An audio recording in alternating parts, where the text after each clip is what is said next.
I'm struggling. Why is it doing it twice? Why is it doing it twice? Okay. I'm gonna do this. And then put that there.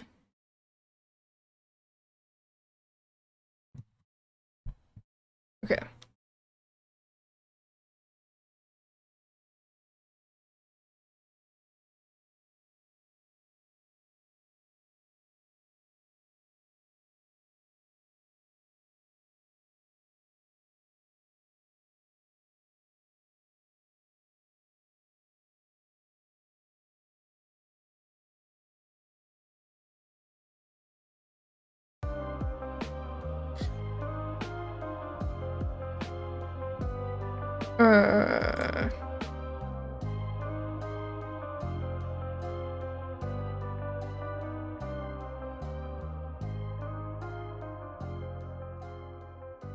Hello?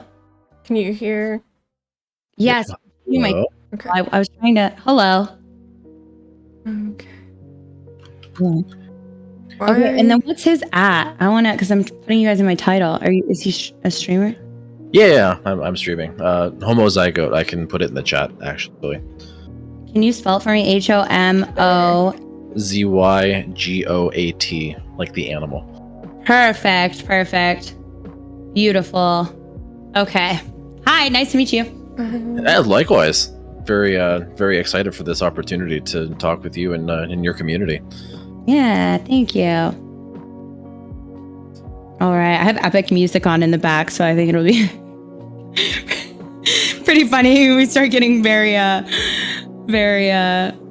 don't know. It'll just sound really funny when we start talking about things. It's all good. Yeah, I need to change. I need to change music. Hey guys, I am going to be tagging the two people I'm chatting with in stream, moderators. Oh, thank you so much.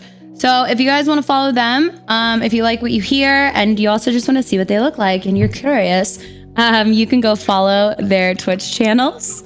They're going to be spammed throughout the entirety of the conversation. So there you go.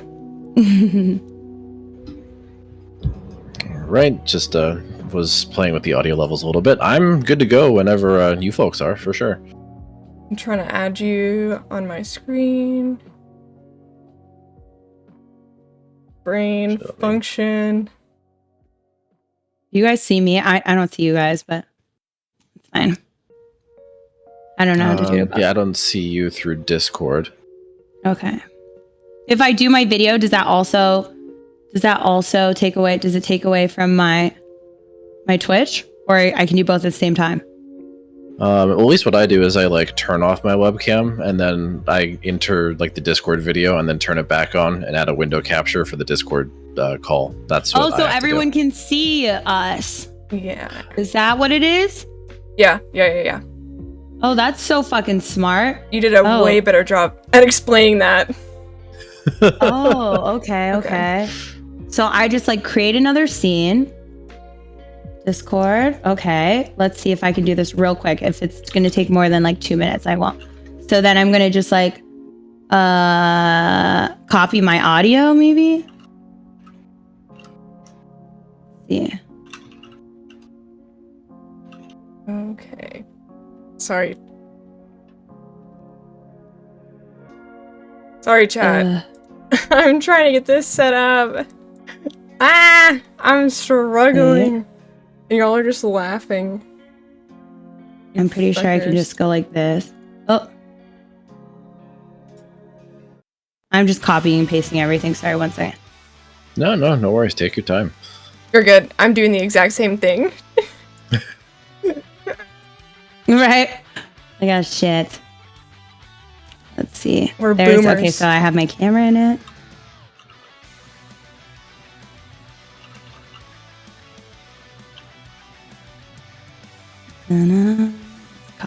Copy.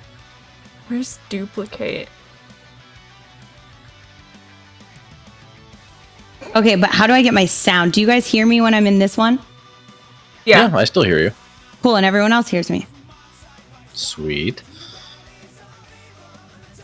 Cool. Okay, so the sound's fixed. So now all I have to do is... Okay. Now all I have to do is put it Discord as the cam. Right? Yeah, so like in the video call, there should be like a little camera button that should turn on your video for the call. Okay. So let me put you I guys. think. Yeah. This is like a tech class at the same time. Perfect. I needed this. Yeah, where's Linus Tech Tips when you need them? Okay, so I see you guys. There we go. Well, Now, how do I make it? Oh, there it is. Perfect. why can I see myself? I And see. then- Oh, no, maybe. Hang on. Wait. Right now, I see a no signal.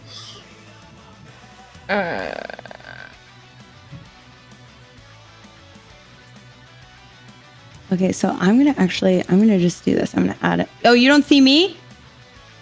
No, it changed from like your Discord profile picture to like a no signal with a little loading icon. Oh, is it because my camera's on? It's you may have to switch the cameras. Oh, okay. How do I switch my camera? The little arrow thingy on the.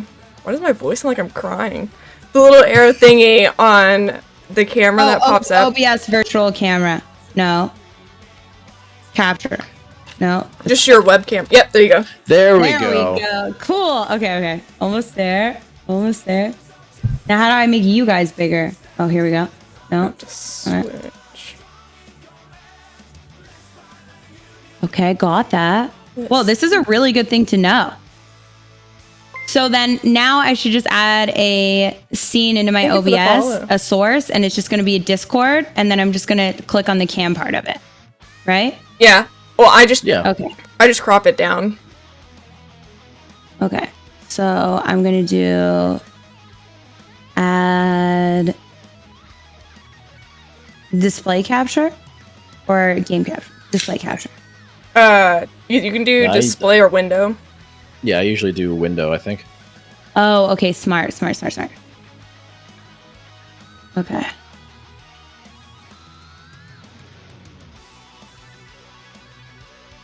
This is how other streamers like end up. This name is already in you. Okay. This is how people end up showing all their shit, isn't it? Yeah, obviously, be a little careful as to not leak anything you don't want to. Yeah, that's why I'm Damn. like slowly moving things.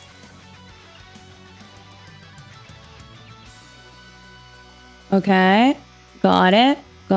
Which one is this one? I just need to resize this one and we're good. This looks so professional. Welcome into the tech side. Bam. Thanks, guys. There we go. Beautiful. Yeah, fuck yeah. Cool. Well, I love that. There we go. So the girl on the bottom is Carly. She's a streamer. If you would like to follow her, you should. And then this other gentleman up here is Wait, what is it? You can say Sure, you Homozygoat. should. That's my internet handle. Homozygoat, You can call okay. me Marcus too. That's my government name. Can you guys Okay, hear me? Marcus and Homozygoat. Can chat and hear and me? they're in the links, guys. So if I pull up a web page, does this automatically show the web page accidentally, or it's only just what I'm capturing? Right? There's no way it can switch. It's just the window. Yeah, the Discord is Yeah. or the window capture is just a Discord. Okay, just making sure there's no like secretive shit that I don't know about. Yeah, so that you don't hit a wrong Accidentally. button. Yeah. Okay. Cool. Because so the topic today is monkeypox, right? Yes. Oh yeah, for sure. That Yes, seems to it be is. the latest and greatest thing happening right now among everything else. Okay, perfect. Because I just want to pull up some quick facts about it from the CDC and some of their latest like reportings on it and findings. Thank you for the follow. So I have My it all mouth up is here. so So whenever you guys are ready That's to why I haven't said start, anything. I think if anyone in chat doesn't know what monkeypox is, it's currently what is striking some debate and worry, or in whatever else you say, in the general populace and global populace. It is a illness that was discovered in 1958, and it is considered life-threatening or like life-threatening disease. And that's all I know so far. Yeah, so I mean that's a pretty like basic introduction. Usually, like when I talk about these kinds of things, there's a whole bunch of other like information that's kind of relevant to get a nice foundation to really talk about it. The first thing I usually say is that like monkeypox, it doesn't actually come from monkeys. Scientists are really bad at naming things, so just keep that in mind. We kind of suck at that. So it's actually something that's spread by like rodents, like mice, but it was first discovered in monkeys, so they called it monkeypox. But like you said, it was discovered in like the 50s. It's related to smallpox. I think that's kind of where people like draw a connection. Smallpox being like a very old virus that we actually eradicated from the planet as of 1980. But that was like a big deal because of bioterrorism. Like it was like the Cold War, right? The U.S. and the USSR, like they were both concerned that we were all going to like launch smallpox attacks at each other. But that's kind of where like people freak out about monkeypox, is it's related to smallpox, which thankfully due to vaccines we like deleted from the earth, which is really cool. Go ahead.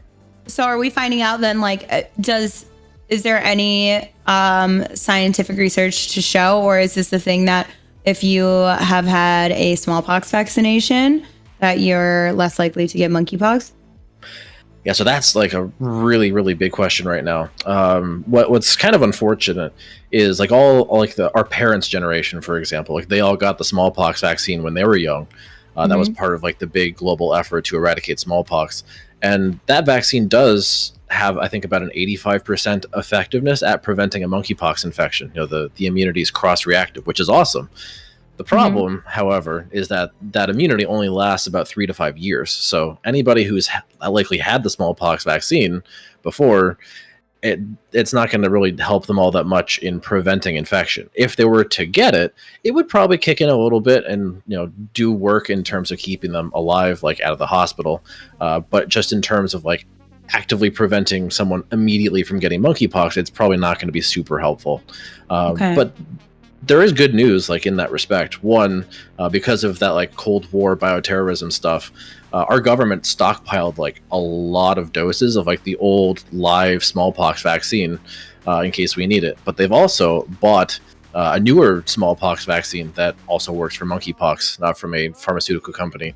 I want to say in Scandinavia, if I remember correctly. But all that being said, like they're actively trying to produce more of it right now. And for anybody who gets exposed, they're going to try and like vaccinate them to prevent them from getting it. So it's good that we have vaccines. It's just like the vaccines of yesteryear, like when our parents got it, that's not going to really be all that helpful, which, I mean, it sucks, but at the same time, like we still have the vaccines. We can still use them. Yeah, because things change and incubate, and person to person changes things. So that makes sense. Exactly. I'm quiet. But y'all are like nailing all of the questions that I have written down. Okay, go. We'll ask one. Do you have any left? No, because I have a list, so like kind of to steer where it goes, and you're like, because I kind of guessed what he would say, what you would say, and so I'm like, yes, everything's like going according to plan. So I'm just like vibing because I'm like, okay. Yeah, I mean, I'm a giant nerd. I could talk about this all day. So, obviously, if there's any like questions that just pop into your head, like stream of consciousness, just shoot them at me. That's what I'm here for. Sorry, go ahead. It's a good time to bring up this. I have a question for you, Adriana. So do you keep an eye on outbreaks for job purposes? Like, is it something that you're more aware of, like what's happening virus-wise or just health-wise in general? Like, is that something that you make sure to stay on top of? Yeah, so I actually think And from my experience in the industry, most people in the industry are actually we're more medically acknowledgeable of things that are happening. And we also have a platform where they do kind of similar stuff, like, you know, what the World Health Organization would do, or CDC, where they relay if things are going out and about and are a problem. And I, from experience, we actually do body checks. And when we travel, a lot of adult performers, when you travel to different countries and stuff, it's standard to not shoot until you've been home for a certain time, and go through just like regular health procedures even before the pandemic ever happened. So I am definitely on top of a lot of just anything that's affecting the global health. And then also, I have a lot of anxiety about stuff. Like there was an outbreak of ringworm within the industry and was contained within the industry. Oh, wow. I was like, thought that was going to be the end of my world, because ringworm is really hard to get rid of when you get it. And if you're a sex worker and you're passing it through sex workers, it's insane to control, and it doesn't sound bad, but it was almost to the point where we shut down. We were one day and one person away from a complete industry shutdown due to it. And a lot of people actually stopped shooting. So I feel like my years of working in the industry has not only broadened my knowledge of these things, but due to that, it has also created anxiety of it. So when the monkeypox actually started popping up quite recently, I even went in Discord and was like, is anybody else worried about this? Like, should we be worried about this? Because, like, let's get down to the most important things. How is it transmitting? You know, how's it transmitting? You know, and then I also work in a sex run industry where you are performing with every type of person and whatever type of sexual interest they have. So if it is something that's going to a certain sex or being spread around via sex, then that's something even more that we pay attention to, and more something that also raises my awareness. And that's one of my other questions is, has it affected how you weigh job opportunities? Like, have you said no to some things because you're like, oh, well, shit, this is happening right now? So I've been lucky. I haven't been like shooting like crazy since the pandemic, because the pandemic actually stopped me from shooting like that.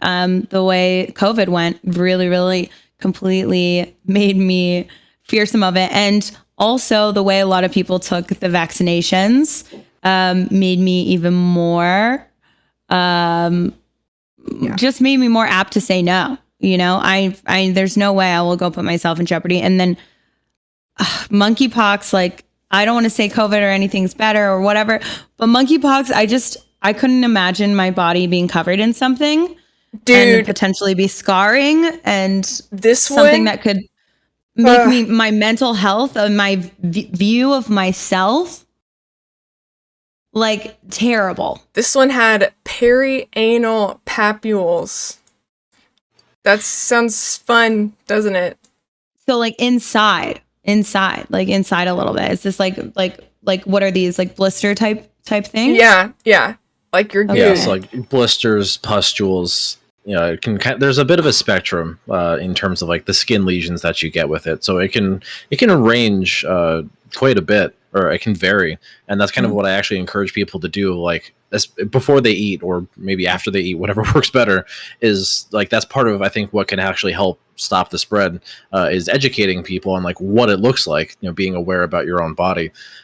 So if it ever becomes a good time for you to like go to Google Images, or like to go to like the CDC website, where they might have pictures of these lesions, that might be helpful, especially for people who are sex workers, simply because you're going to be seeing other people's bodies. So, you know, if you know what to look for, you can be like, okay, that's kind of suspicious. Let's not do this. Let's not shoot. Let's not have sex, because I'm trying to be careful.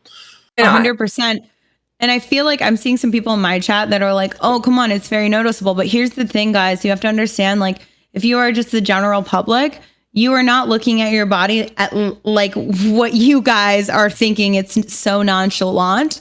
People, you know, the few vocal people, you don't realize that people don't pay attention. No, I know people that have like a wart or something and been like, oh, what is this? I just noticed this. I've had it for so long. And I'm like, what the fuck? You know, like, come on, you can't keep your dick clean or your vagina clean. How are you going to notice something on your body if you're not paying attention to your body? Like my freshman year of college, I lived in an all-girls freshman dorm. Okay, this is 9 floors of freshman girls. And I had to explain to a room of them where their clit was. Yeah. And that's when I was exactly. like, okay, not everybody knows. I was like, okay, common sense doesn't exist. It's just exactly. It speaks to the necessity of better sex education in America for sure, so people can actually like be really empowered to take command of their sexual health, so that way if a situation like this breaks out, everybody already kind of knows what to do, like already practicing good habits and trying to be safe best they can. Which, is ironic because you think that people are practicing good habits. You feel like, okay, we've gotten through COVID. We're still putting the hand sanitizer on. So why is this disease that was not really an issue in most countries, with everybody practicing such good health, becoming an issue to where the WHO has been alerted and so forth with CDC and everything? First of all, I think we should dial it back for a second and talk about how it's transmitted and what they know about transmission. That's the fun part.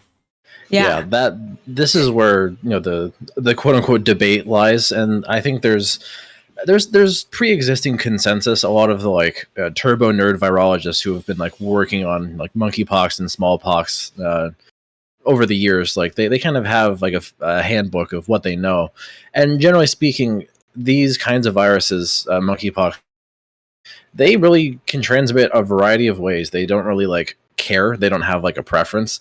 So obviously skin to skin contact is, I think, the most predominant route right now. Sex is a really great way to achieve that. But certainly it's not just limited to sex. A hug, brushing up against someone's shoulder at like a bar or something, shaking hands, using shared utensils, shared clothing, blankets, lying in the same bed as someone who has it. Like, there are a lot of different ways to achieve skin to skin contact that isn't just sex.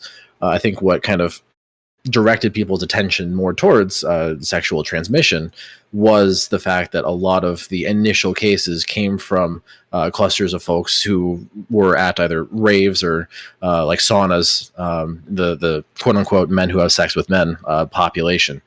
But people don't realize is that those men also have sex with women too, in some cases. So it's going to be one of those where sex might have kicked this off, but there are more possibilities than just sexual transmission. It is also technically possible for it to transmit via the respiratory or airborne route. That's less common than the more like direct contact. Usually if it's going to manifest like that, the person who has monkeypox is probably stricken by like a pneumonia, or like they have respiratory symptoms, which would then cause that kind of transmission to become more of an issue. And healthcare workers, like when they're in the hospitals and clinics, they have airborne precautions they take for confirmed monkeypox cases. So they're wearing the same high quality masks that people would otherwise wear for COVID and the like. So what I really tell people is, if you're being safe for COVID, you should not have any issues for monkeypox, with maybe the added concern of, okay, like let me talk to my sexual partners, more in depth than I otherwise would, to like kind of get an idea of where they're at. So I'm just picturing, I'm like, can you get it in your mouth? Like, oh yeah, yes, you can. I mean, any mucosal membrane, I'm sure, any piece of skin, wherever it is, it can. The virus really doesn't care. If it's given a chance to infect something, it will do just that. Yeah. So someone asked a good question. They said, so it being airborne, is it different from smallpox flakes? Which I don't know what smallpox flakes is. Ooh, yeah. So I think what they're referring to is like smallpox lesions, like they would like scab and like fall off. Oh, okay. Like for monkeypox, yeah, like skin flakes, exactly. Ew. Monkeypox can do the same thing, so like that's kind of not all that much different, but at the same time, like it's really the skin that's the predominant route right now. The respiratory transmission is not all that common, but still possible. And of course, people should still take precautions, especially if they're a sex worker, if they're men who have sex with men. Like if they really fit any of those, immediate populations of concern, then yeah, they should absolutely take the same COVID precautions, and that should make them okay. But yeah, again, monkeypox and smallpox are related. They're both variola viruses, so it's not all that unsurprising to see. Like, yeah, they have some similarities, of course. Things I never. Just to, if anybody heard that and they freaked out, like me, being like, fuck, I don't want to put my face anywhere, like in case you're at a movie theater, don't want to sit on a movie theater. I do know that monkeypox is actually less contagious than smallpox. So you don't have to over panic too much, just in case you had a moment of freak out there, like I did. Yeah, well, that's absolutely right. Like, I think people are very vigilant in some respects because of COVID. Some people not so much. They're just licking toilet seats and the like right now. Yeah. But I was before COVID. I literally was like doing stuff like that. Well, but that's what I mean. Like COVID kind of changed our mindset. It kind of changed how we think about these things, and it really made us really aware of like germs more so than really ever before. But like you said, monkeypox is less transmissible, and it's certainly less transmissible than COVID. There are some crazy people in like science Twitter right now that are cranking some really awful numbers, thinking that like everyone on the planet's going to get monkeypox in like the next month, which is just like wildly untrue. It's people nowhere near COVID levels of transmissible. So yeah, literally, like no one is having that much sex to make that happen. Like, what is happening? Like, why are you like this, weirdos on science Twitter? And that brings me. I had a good question for both of you: is why do you think people believe so strongly in these conspiracies about the pandemic and during the pandemic? Like, why is that what people jump to? So my opinion on that is, first of all, uneducation. So I think a lot of people jump to erratic behaviors or thoughts or ideas because they are not properly educated in the things that are happening, or just educated in life to make the outcome themselves without having media or fictional science deciding their opinions. And then I also think with recent years, a lot of these behaviors, or a lot of these people who behave a certain way through the pandemic, are also product of people using your data against you, and companies and fucking politics and everybody. It's kind of in my opinion, it goes back to the whole data thing I was talking about, where they know exactly what you're Googling, and there are other companies paying to put ads in front of your face that are going to persuade you if you are an undecided mind. I'm so tired of clicking on the tracking shit. I'm so tired of it.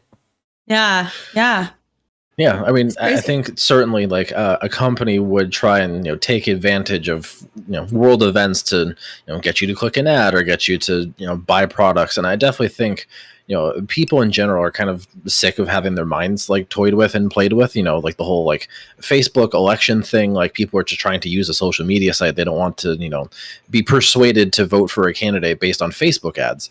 And I think COVID with a lot of the issues with trusting the institutions like the CDC, the FDA, and a lot of like physicians and scientists. I think it kind of speaks to like the only thing filling that void of where the science communication should be are those ads, those corporations, those conspiracy theorists who are blaming cell phone towers or whatnot for outbreaks of any kind, or it was a lab conspiracy, like somebody made it in a laboratory, like Bluetooth and the vaccines. That's my favorite. Like why 5G, brother? Like it's unreal how many different like COVID conspiracy theories just popped up, and I really just think it's because there was that void in the first place where scientists weren't doing their jobs well enough in like talking to people, letting people know like, hey, here's what's going on, here's what we know, here's what we don't know, here's what we're doing. Like that's all that it takes. For sure, we definitely needed more truth, 100%, and more transparency for sure. I was trying to find. I swear I saw somewhere that someone had like monkeypox branded something, and now I can't find it.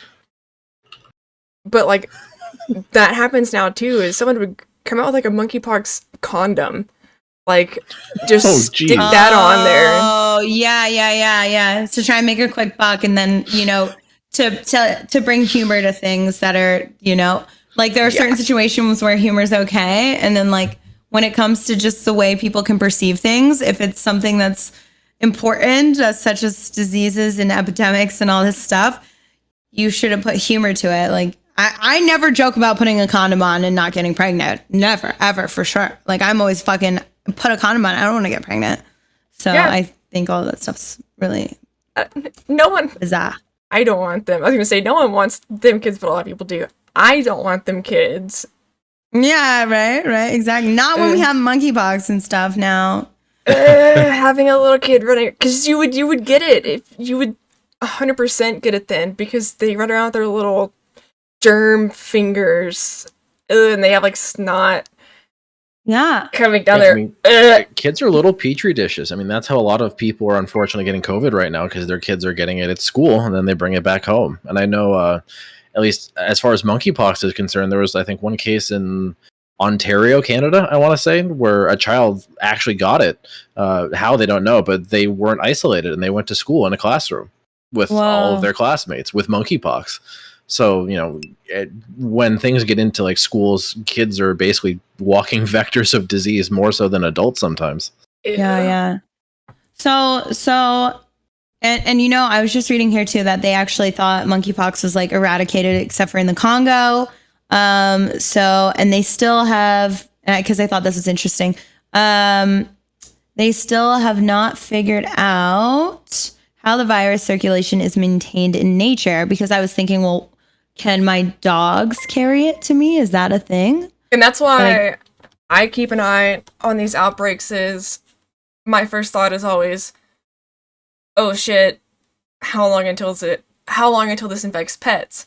Because that's kind of the thing when you have viruses that start mutating and start jumping, is you're like, well, where's the next jump? And we're lucky that we haven't seen anything with COVID where we have a mass cull, other than like the minks. Where was that? Denmark. Like other than animals that are raised for production, because that's what I kind of worried about when COVID first started, was, oh shit, like, are we gonna have to euthanize a bunch of pets? Like, what is happening? And we lucked out in the fact that they carry it, but they don't pass it. They just kind of don't do anything with it. But like, it could have been so much worse. And so that's what every new one, I'm just like, oh, what's next? Yeah. And there's certainly a lot of concern about animals for sure. I think as far as monkeypox is concerned right now, it seems to be mostly human-to-human transmission. There's some speculation within the scientific community based on some of the initial genetic sequencing results that the monkeypox we're seeing right now might actually be like the extension of a 2017 outbreak that has essentially just kind of like persisted either in a continent like Africa, where, you know, a lot of the countries are underdeveloped. They don't have like the testing to actually like detect it and the vaccines and the antivirals to like treat people. That's kind of like the leading theory right now. It's still possible that like somebody had a contact with a rodent, you know, got it from an animal reservoir and then started the chain of human transmission down the line. But there's some really interesting like epidemiology going on in science right now, where they're, you know, getting some genetic codes from people who get monkeypox, you know, from the virus, to see like, okay, like where's it been? You know, they can kind of track it that way back in time. So the scientists are kind of working on that as far as like where it came from. And thankfully, at least it seems to be more of like a human only situation. It doesn't seem like it's going to be like human to animal, like, you know, your dog or your cat. That seems highly unlikely. And even for COVID, like, yeah, sometimes they can get it from a sick human, like that can happen, but more often than not, they tend to do pretty well with it. The only animals that have like you said earlier, the minks in Denmark, and then in some zoos where like gorillas and chimpanzees and stuff, like they've gotten it as well. I know even some like tigers, like some big cats in zoos wound up getting COVID, but I think they were okay. So yeah, cats like just kind of get the sniffles and they're fine. Like, we haven't really seen anything flat out just die because of it yet. I say yet because we're shooting out strains every day, but yeah, they have their own viruses, which is a whole separate conversation we won't get into for sure. Yeah. Another thing that I had was, which we kind of touched on it, the first couple of reports,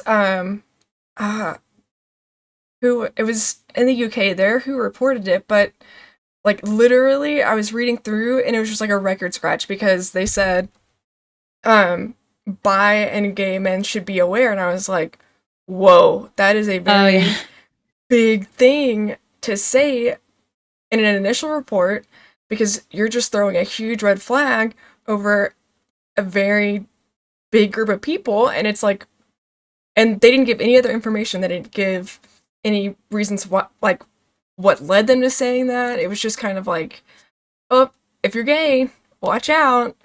And it's like, yeah, no, that's not how reporting works. I did see there, didn't they take it back afterwards or something? They were like, oh, sorry.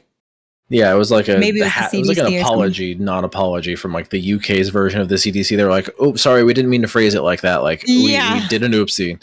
But also, like, these people still have monkeypox, so still be careful in gay communities in particular.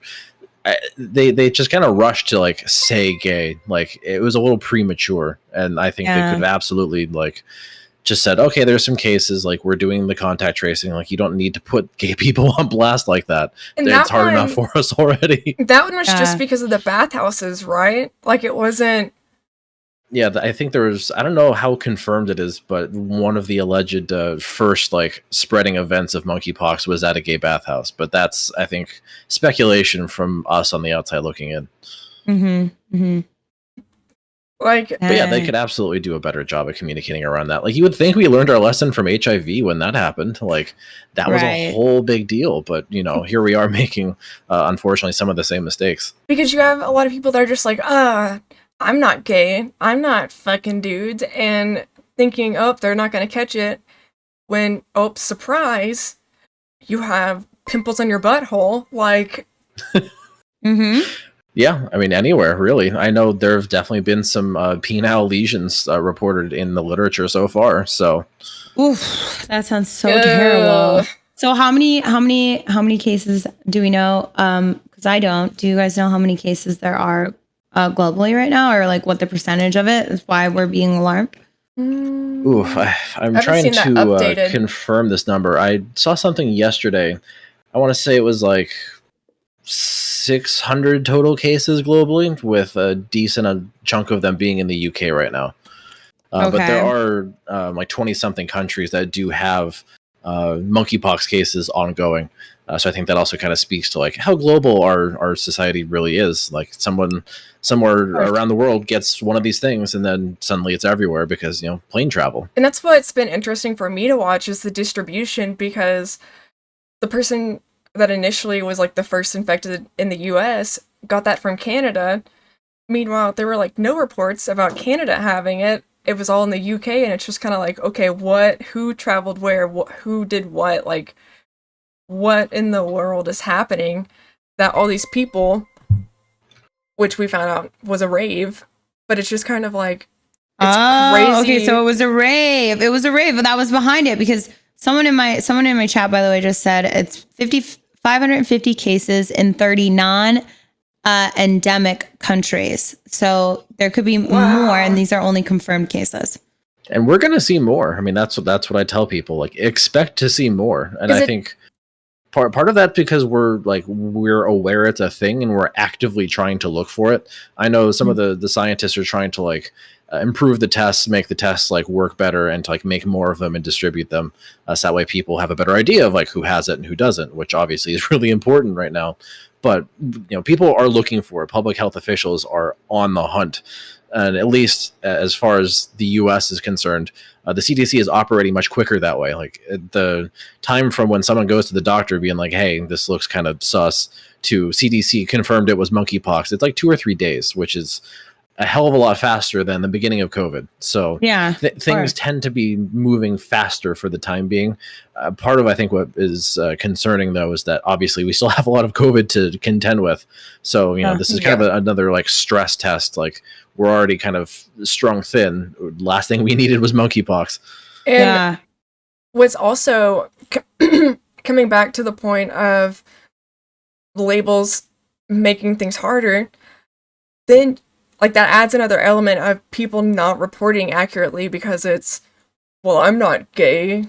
Like, it's one of those things where people aren't really saying what happened, so then you don't really know who has it, who came into contact.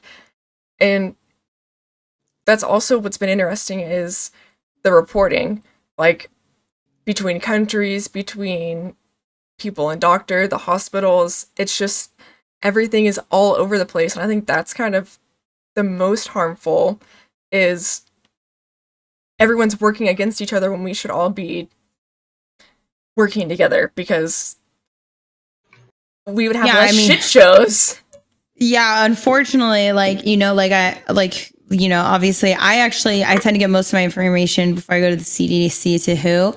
But I do, unfortunately, with the recent global climate, I do feel that there's been more of a scientific divide and more political. I don't know. People have gotten a hold of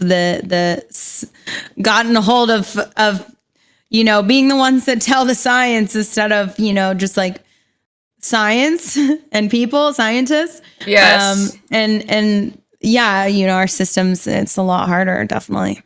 Because I agree with you. Yeah.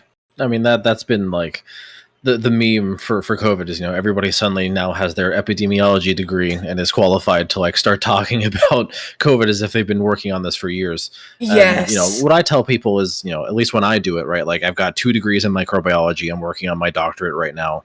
You know, this is my background. Like all of my training is in infectious disease for the most part. So, you know, usually the things that I say, I can say like, all right, fact check me. You can anticipate me being full of shit, but when you go to Google the things that I tell you, I'll be right. So that, I think is important for people to be like, yeah, okay, this person isn't proclaiming they're a prophet. They're saying, okay, if you don't believe me, do your own homework, figure it out. You'll see that I'm not bullshitting you. And some people don't know how to Google. Some people just don't know how to fucking Google. And that drives me crazy. Like they just, click the first link. Click this one first. They don't know how to, it's hard because journalism is hard to find unbiased and real journalistic findings, right? So I think when people, for instance, like, you know, to anyone listening, if you want to find out something when it comes to science or, you know, obviously health and in medical stuff, the first thing you should be doing instead of going to news news outlets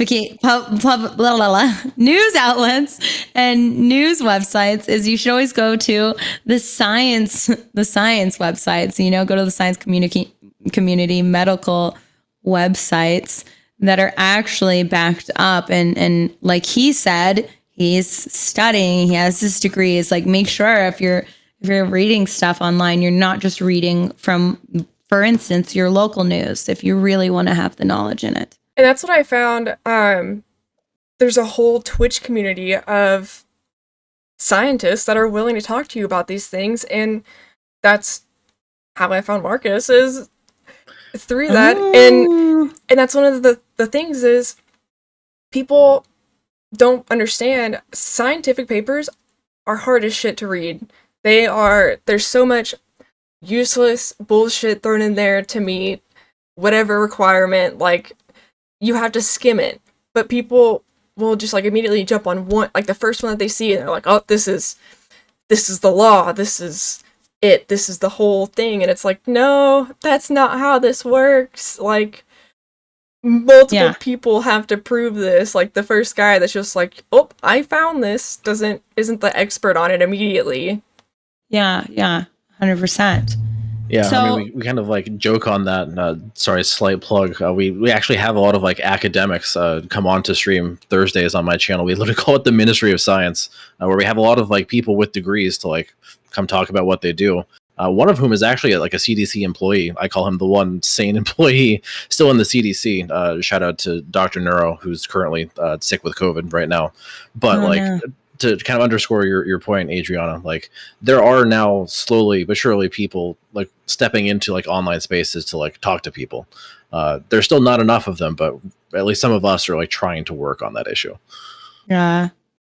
Because I don't think enough people like bring it. I don't think enough people bring it down to that level, because if you've met a scientist or a doctor, you know that they love to be high and mighty sometimes because it's fun to talk over people, and that's another big barrier that I think is important that we need to get over, because that's driving the divide even wider, because normal people aren't being able to understand new findings. They're not being able to see, oh, this is fake, this is real, this is... Well, you also need your information in the terms you're going to understand it, right? So, like you said, she got tongue-tied. there's I don't know about other countries, but I know in America, and especially as a woman, and I'm sure depending on your race, it's even worse. There is a thing where you fear doctors, or you feel like you'd rather suffer with an illness or suffer with the way you are, because you are too afraid to go and get help, and fear they won't believe you, they won't talk to you, or they won't treat you appropriately. Right. So I think that in itself is something that society needs to get over in America. I think our scientists, our doctors need to help get rid of the barrier between doctors being gods and fearful things, because there are really good doctors out there. There are really good scientists out there who do listen to you. And we need to make sure people know, like, that's why it's better to have conversations like this. Like you said, get the general public notified that this is even happening, because it could spark something in them to question the next thing and the next thing. And like you said, maybe watch your Twitch and then start questioning in the chat to some of these doctors. Tell her about the paper about it all being made up in their head. Speaking of shitty doctors. What? Yeah, no, we were actually talking about in Discord and then on my stream a little while ago. There was actually a big study, which is actually pretty poorly designed, about long COVID. People who got COVID and then they still have like COVID symptoms months after they got over it. Where the conclusion of that study was like, yeah, they're just making it up. Where it was like, well, no, like they're not crazy. Like this is happening to them. And there's a whole bunch of there's a mountain of scientific evidence against that study that's like, hey, like there's some real shit happening. Like, why are you calling these people crazy?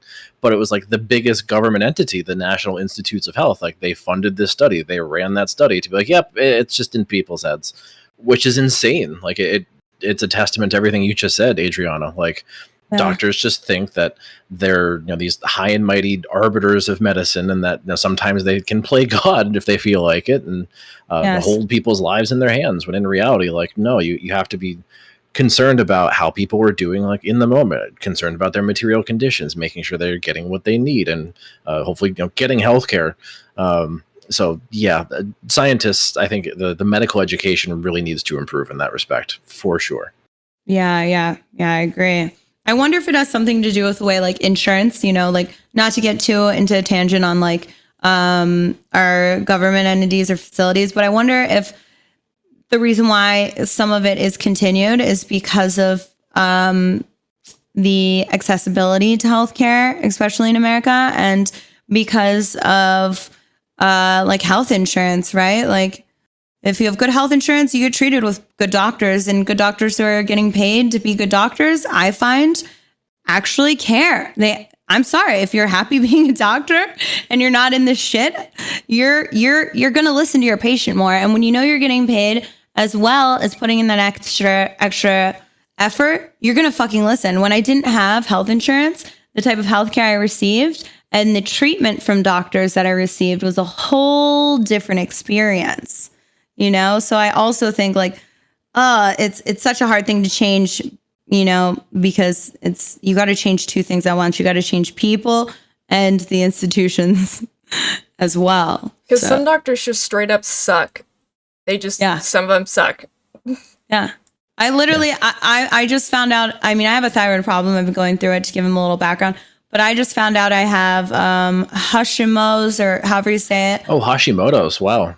Yeah. So I got diagnosed with it today after it's been almost 3 years of going through a bunch of stuff, especially with my thyroid.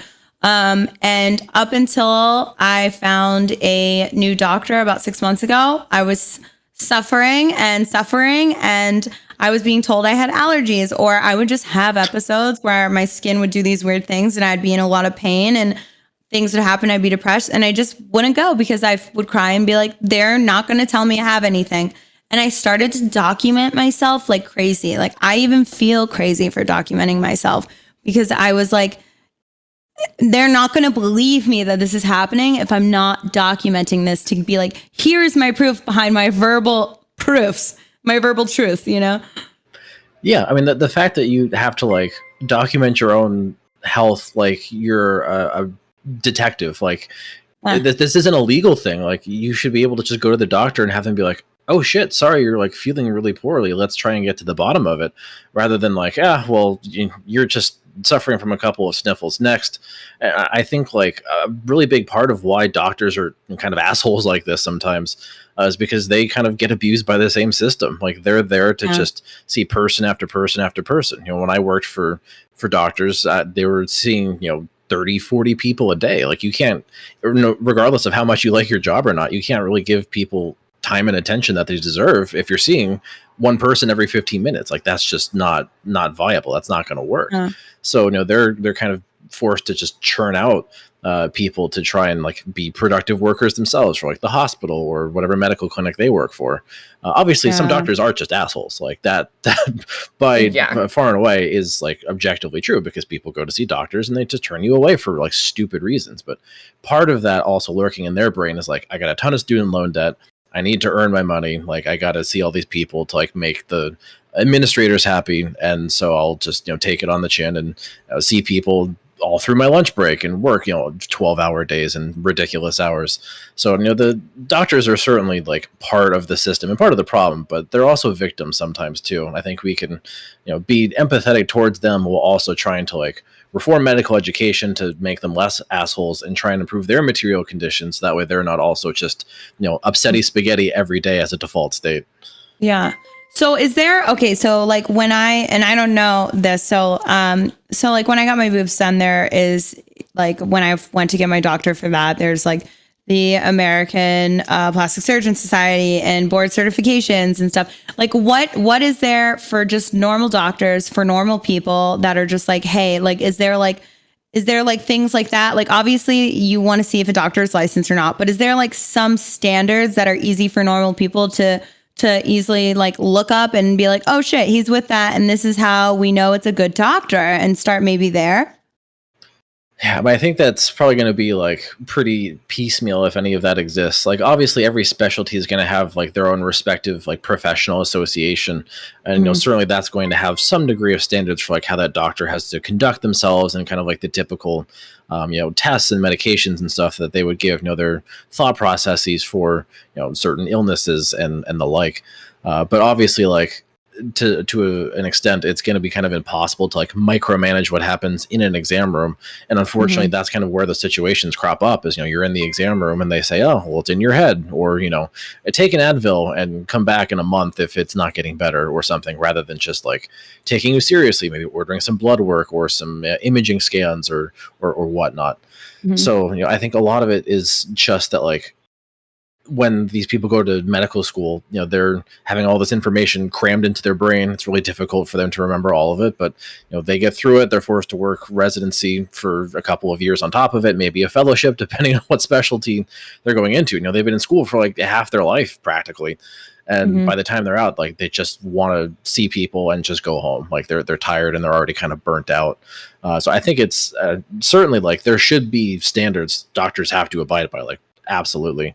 As to what those are, I don't think it's really readily available for like the everyday person to like go to Google and be like, oh yeah, this person needs to like be ordering these exact tests for my set of symptoms. Like it's still kind of an art like form board in that certified sense. Yeah, so board certifications are also another really, it's a decent indicator that your doctor's like trying to know things and is trying to keep up to date, because you obviously have to like learn some new information to get your board certifications every 5-10 years depending. That's good. All that being said, like board certified doctors are a better place to start if you can find them. But if you talk about like rural America, for example, they're lucky if they have a single hospital. So you take what you can get. Yeah, totally. What about science? Is there anything like that for scientists? Oh, there should be. There absolutely should be. You're right on the money, because COVID, I think, kind of lifted up the floorboards a little bit, and there are a lot of cockroaches with PhDs kind of crawling around beneath there. A lot of people with degrees, MDs too, but a lot of PhDs who are like going on the anti-vax train just to make money off of gullible people, which of course is like really awful and it hurts people. There are a lot of like really prominent ones, and then some who nobody's ever heard of, but they're just trying to like build a community, get clout, and ultimately people kind of get hurt in the process sometimes, which is something we should actively prevent. I know for MDs, I'll have to actually dig up the website again. I think it's called Report a Doctor. There's an actual like group. Yeah, okay. It's no license for disinformation.org. This is where if you have like if you see a physician who's spreading COVID disinformation, you can actually report them to an advocacy group of doctors who then like take it up with the like state boards who like give them their licenses to practice and tries to like get them, essentially get their licenses taken away. But there's no version of that for scientists, and I think there should be. There absolutely should be. Yeah. Can you say that again or send it in Discord so I can post it in my chat just in case anybody absolutely. wants that? I will put it in chat. Give me just one moment. There we go. And then I'll just say it out loud again. No license for disinformation.org. And then / report a doctor. There's a button on the top banner. Once you click that link, that should direct you if you actually have someone to report. Perfect. That's great. Yeah. What is it? I forget there's something in the scientific community that they say it's like, similar to like do no evil. I forget what it was. I'll maybe remember it at the end of this, but. I think that sentiment definitely exists. Like there's a spirit when you go to grad school, you get a PhD, and you become a scientist in whatever field you go into. You're doing it ideally for the purpose of helping people, making other people's lives better, or developing some awesome new piece of technology that'll like save us from climate change or something like that. But unfortunately, I think whether it's like the Hippocratic Oath or someone in chat said it. Scientific version for that. People just kind of forget it. Like it's something that becomes less important as these opportunities to like make money or they get become caught a up in grifter money. and like spread disinformation. Exactly. Like money corrupts to some degree, and I know from experience since I'm doing it right now. As a grad student, I make like poverty line money, so it's one of those things where like scientists get taken advantage of because of their passion for what they want to do, and they don't get paid very much, which kind of makes them more likely to be like, oh yeah, if I can earn money on Patreon by spreading anti-vax information that I know is wrong, I'll do it. Yeah. That's sad. That sucks. Or just like the telemedicine stuff where they're just cranking out, come to my website, here's some half-ass advice, and they're just cranking those people out. And it's just like, okay, where's the standard? Where did the standard go? Yeah, that's true. That's like my current acne medicine I get from a website because I went to a dermatologist who didn't want to give it to me. And I was like, fuck you, I'm just going to go online and get it. Yeah. That goes back to what you said earlier. Like, it's the healthcare system. You should be able to show up and get what you want. Like, that's kind of what we're used to in every other part of society in America. Like you go to the store, you buy whatever you want. You go to a restaurant, you order whatever food you want. Narcotic, or you're like, it's not like you're trying to like eat a bunch of opiates. Like you're wanting acne medication. Like it's not harmful. It's not the most harmful thing in the world. Yeah, 100%.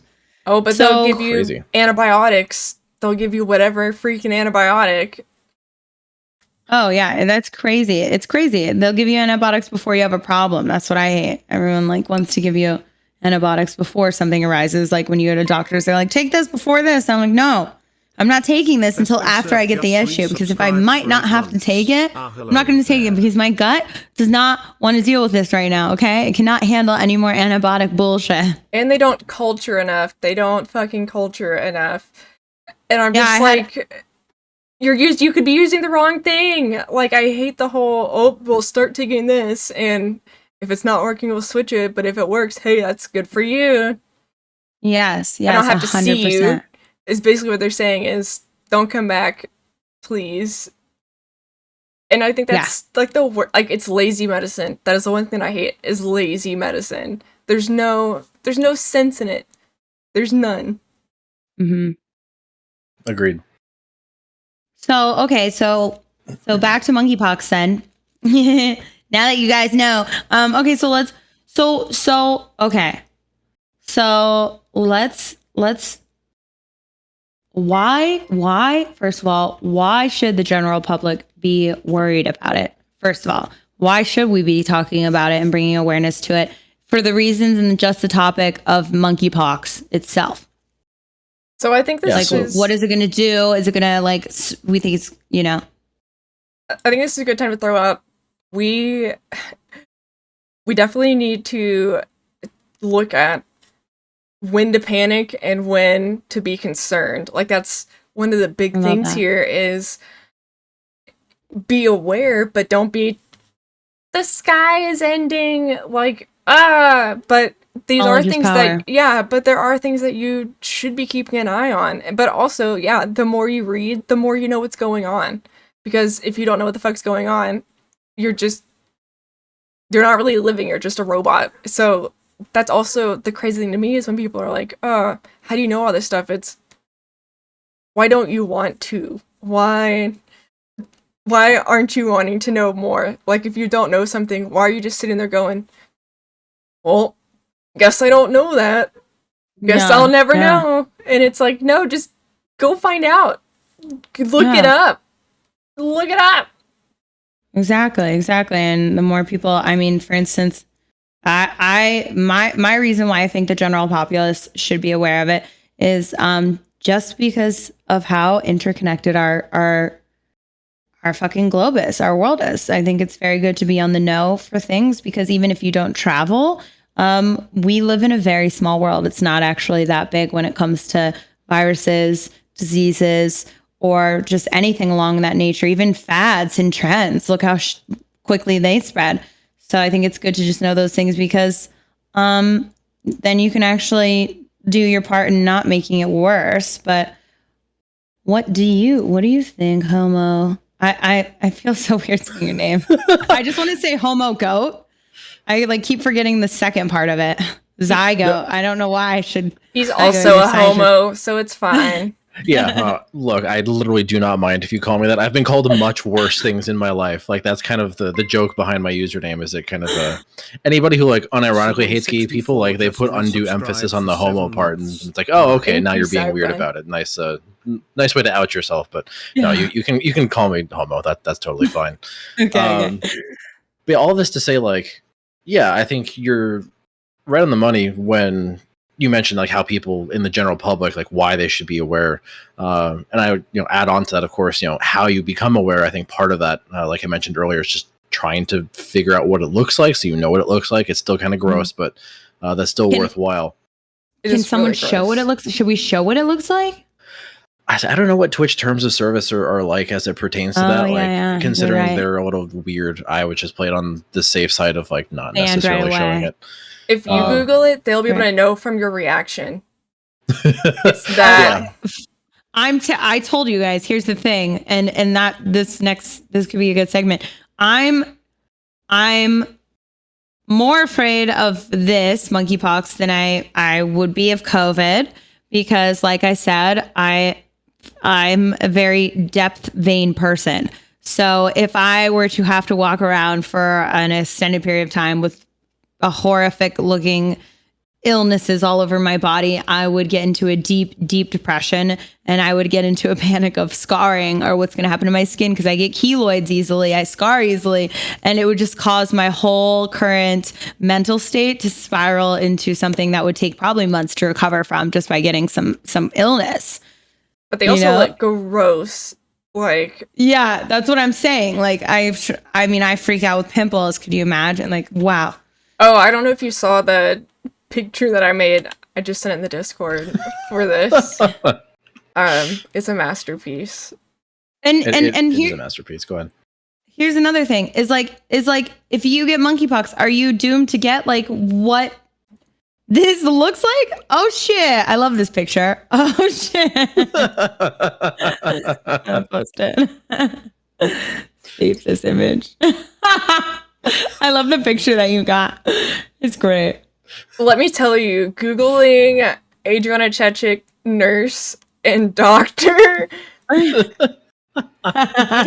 So I had so many questions because the VR thing, I'm like, what is this storyline? Like, what where is this going? Like every like new one, there was just some like new contortionist shit happening, and I'm like, how is she treating him? Like what treatment's happening here?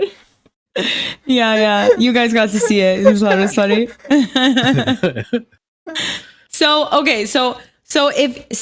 First of all, let's do this. So I have two-part question.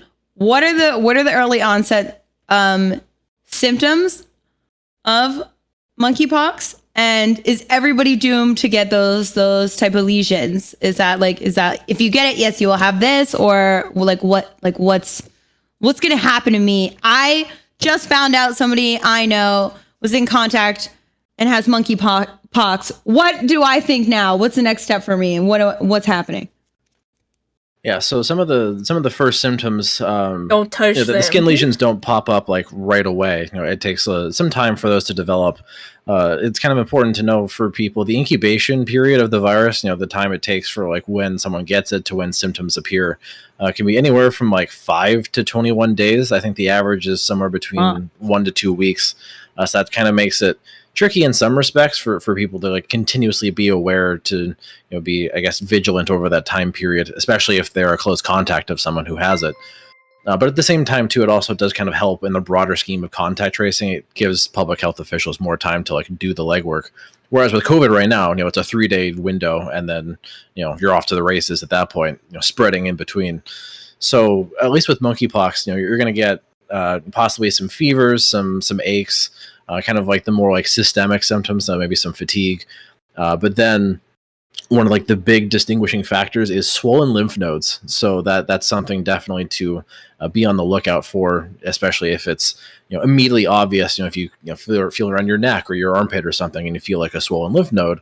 If you happen to have any of those other more constitutional symptoms like fever, then you can be like, oh, okay, do like a skin check, take a look, and see if you can like see anything on your skin. And what's important too, like say hypothetically, if you are a close contact of someone who has monkeypox, public health officials will be like, one, ideally forcing you to isolate, and two, they will probably do what's called ring vaccination, where they will take the actual vaccine and give it to you, right? Even if you don't necessarily have any symptoms yet, if you're a close contact, to try and get out ahead of the chain of transmission, they'll try and stop it at you by giving you the vaccine and hoping that kicks in. That worked very well for smallpox, and it does work for monkeypox as well with the vaccines that we have, and it will work better with the newer vaccine that we're ordering more of and trying to get more produced. So I think in part of that awareness too, like, which goes back to what you were saying earlier about like, people shouldn't necessarily panic. This isn't like COVID where we were starting from scratch, like brand new virus, no vaccine, no pills, no nothing. This is a known entity. We know what it is. We have a pretty good idea of what it does. We have a pretty decent picture of how it transmits. But most importantly, we have vaccines and we have antiviral pills. So it's not like, if you get it, you're doomed and you're going to die. It's, okay, if you actually do need to go to the hospital, like they've got pills and other stuff they can throw at you to try and keep you healthy. People, I think, kind of worry because they see like on the CDC and the WHO websites, they'll see like, oh yeah, fatality rate of up to 10%, which is like 10 times out of COVID. Yeah. And people freak out and be like, oh God, if I'm in close contact, I better write my will right now. I'm going to get it and I'm going to die. Well, no, we can back up the boat. There's 2 strains of monkeypox. There's a more lethal one and a less lethal one. The one we're dealing with right now is the less lethal one, which is awesome. That's really good news. And the fatalities are more likely in younger people and more so children. So that's also something for people to keep in mind, like especially if they wind up either being in close contact or they get it themselves, is if you have children, try and isolate yourself from them because they're going to be less able to deal with it. But certainly, again, like going back to your original question, like what are the symptoms? Fever, body aches, fatigue, swollen lymph nodes, and then those skin lesions as they could pop up in a variety of different appearances are certainly something to be aware of too. So I sent a link, and I kind of wanted to know what you thought about whether or not this data is valid or not, because it's really interesting that it says 87% of the symptoms are unknown. Oh, yeah. Yeah, so I mean, this looks like it's an independent effort, like someone running their own like data visualization website. I would have to like dig into like where they're getting their data to actually like create all these graphs and stuff, because this is actually something I haven't seen before. I think if it's displaying something like symptoms unknown, I think that might be more like they don't have like the case like epidemiology information to know like the people who have it or just got it, what were their symptoms. This person probably doesn't know, so maybe like that means 87% of the cases have unknown symptoms because this person doesn't have access to that information, rather than the virus is doing something weird and freaky and new that is going to kill us all or something. I think that's probably more of like a technical issue rather than the virus is doing something scary. But I think it's interesting to see like what's been reported, because either way, like these distributions still say like the genital ulcer lesions, oral and genital ulcers, fever, like it's different from the previous infections, like with the prairie dogs. So that's kind of what I kind of thought was interesting, and why it is spread by sex is because all of it is papules and gross stuff down there, and I'm just like, why did it have to mutate to that? Why does everything have to be the worst? Are most people getting these like lesions down on their private bits? Is that what you're saying? Like most people are starting to notice them on their private bits first? I mean, it kind of depends on how they got it. If it was something where they did acquire it by sexual transmission, that would be like the first place to look, for sure. But obviously, like it doesn't have a preference for genitals of any sort. If it makes contact with your shoulder or your face, it'll be there. Like wherever it makes contact is where you'll probably get lesions popping up. This is, I was going to say this is a weird question, but I feel like I feel like most people do this. Can you pop these lesions? If they're on you, do you want to pop them? Should you pop them? Should you leave them alone? What do you do? Because if I have something on me, I want to pop it. They look, even if it hurts, I'm like, what do I, so what happens then? What do you do? No? It's okay. It doesn't matter. I would go to a doctor and let them take care of it. Like, the urge to pop it is there. Like I'm a compulsive popper. I will do that. Yeah. But at the same time, like you don't know if, say, in that mess of gunk in there, there could be more virus. So if you pop it, it could like spread it to other parts of your skin.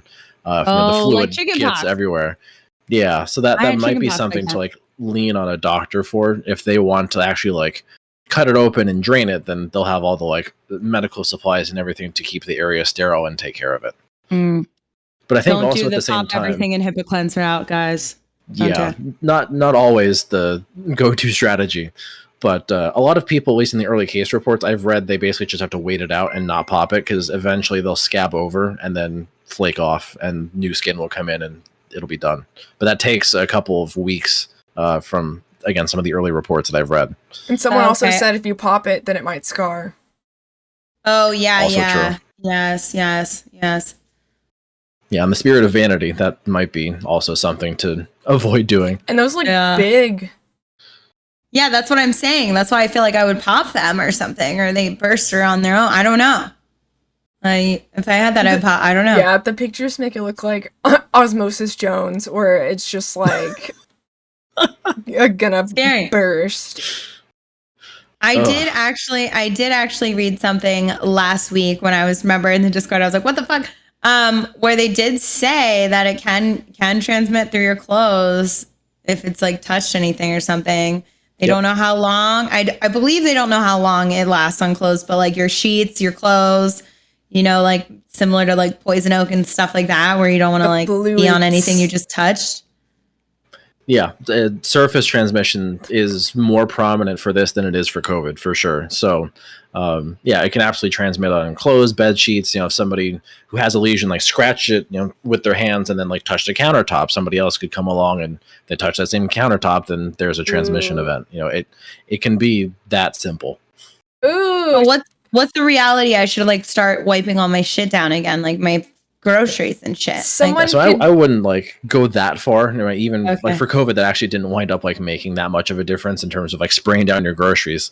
But everybody kind of did it. Like I did it. I'll admit it. I did that shit. Unless some lady's fucking licking it. I mean, Yeah. Like, I had a mailbox bin that I would leave even my I would leave everything in there for like 3 days after I sprayed it. Even my mailbox, my mail, like everything I got, I would be like, this is the bin. Everything comes in and we spray it. We leave it there for 3 days and then we transform it into the almost okay bin for another 3 days. there was a guy in his chat. Well, it was Thursday, and he was like, "Oh, I use a remote control car to get packages from FedEx. Like when COVID started, that's what he did." He was like, "I took it to the extreme," and I'm like, Yeah, I can see that because we had old people using like the little grabby things out of their cars, the little smart though. I feel like that's smart. Was that not smart? No. yeah. I mean, Because I'm on that. I'm like, they're smart. I mean, that's like people having fun with what is otherwise a scary situation. Like, I'm never going to fault anybody for like taking precautions and being really creative on top of it. Like, It's better than coughing on people.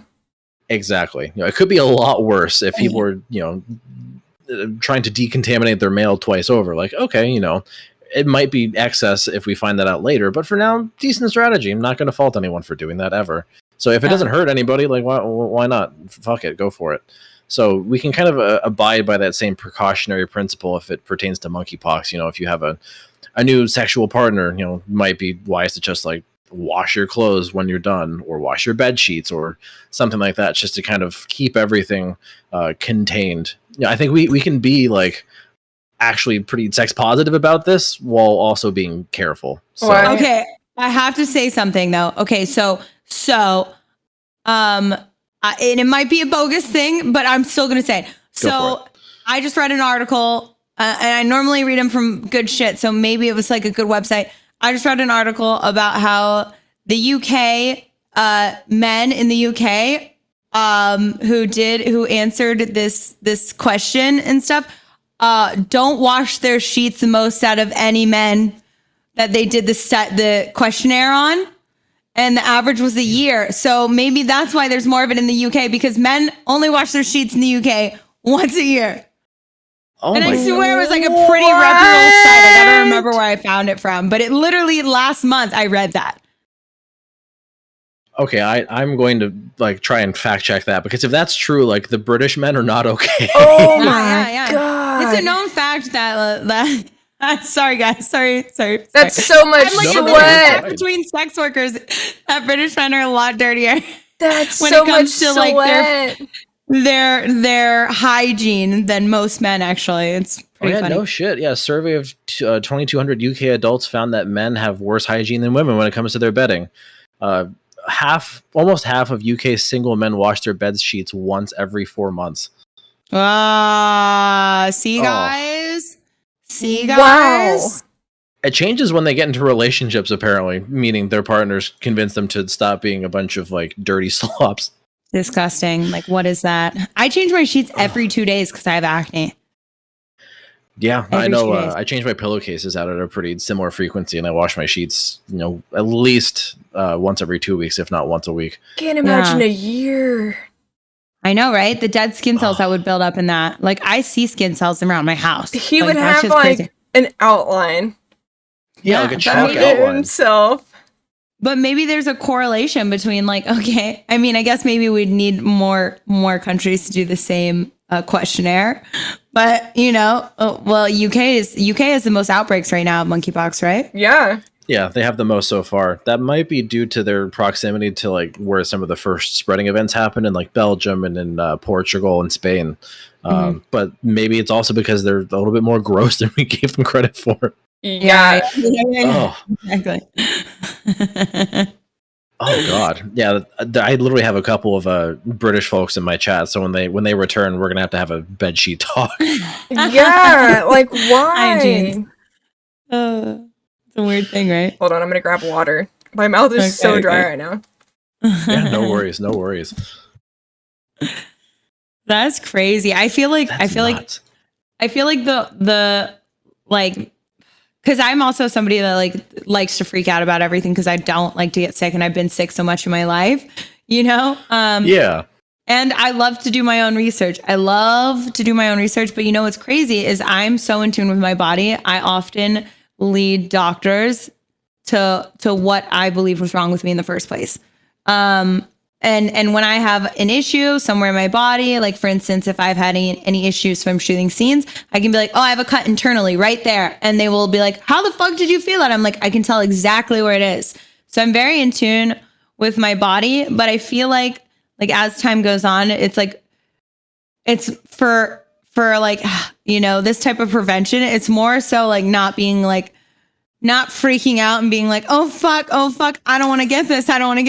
It's more just being like, you just have to look at it as like, you might get it. And the only thing you can do is notice when you get it, right? Instead of just being like panicked about getting it. Yeah. And I, especially as it pertains to sex workers, like, and this is why I really wish the UK didn't like immediately come out and be like, yep, it's the gay people, because I think the sex workers are kind of like adjacent in that headspace that the government officials are taking, where they're like, yeah, it's just all these like freaky people who have sex all the time. They're gross and disgusting. Well, you know, that hurts the sex workers because it stigmatizes them. And if they actually see this, like, they're going to be less likely to actually come forward, which is necessary to help contain the spread. You know, you want people to feel comfortable actually going and getting medical care. But, you know, at the same time, like the work part of sex work, you know, people still need to be able to show up and shoot scenes if they need to. Like it's their job. They need to get money. So, you know, it's not, unless things get super out of control, you know, trying to avoid like shutting down the industry, kind of like you were saying with ringworm in the past. Like, we want to avoid that if possible. Obviously, people's health comes first if it does get out of control, but we can kind of have our cake and eat it too if we help sex workers, one, you know, educate themselves or know what everything looks like and be aware, and two, make them feel comfortable coming forward if something like this actually happens, if they spot it, because I think a lot of people are being really sex negative about it, and it doesn't have to be that way. A more sex positive approach is going to work better, and that was ideally one of the lessons that HIV taught us. Like, we should know that like people are going to have sex regardless of whether you tell them to or not. Like that's their biological programming. That's really hard to override by just saying, no, don't be gross, don't have sex. Like, no, people are going to have sex. It's going to happen. So just anticipate it happening and give people the tools that they need to like have safer sex. Yeah, 100%. London actually, or England actually, as a performer standpoint, is an extremely hard place to go and shoot. You know, a lot of production companies will do everything right outside of a certain zip code, because in the recent years they have cracked down so hard on sex work and porn, especially porn, and it's been extremely hard. So it's really ironic that, you know, some of the issues are happening there. Why did they crack down on porn? Probably like 2 years before the pandemic, they started really cracking down. And then during the pandemic, there was a very, very big problem where if you were a London OnlyFans creator, or not London, England-based OnlyFans creator, your money was withheld for a long time due to the way they went about it and their countries and their laws and the things they were fighting there. Yeah, it was the David Cameron government was like trying to push that porn ban in terms of like making it illegal to even like view porn if you're a resident of the UK.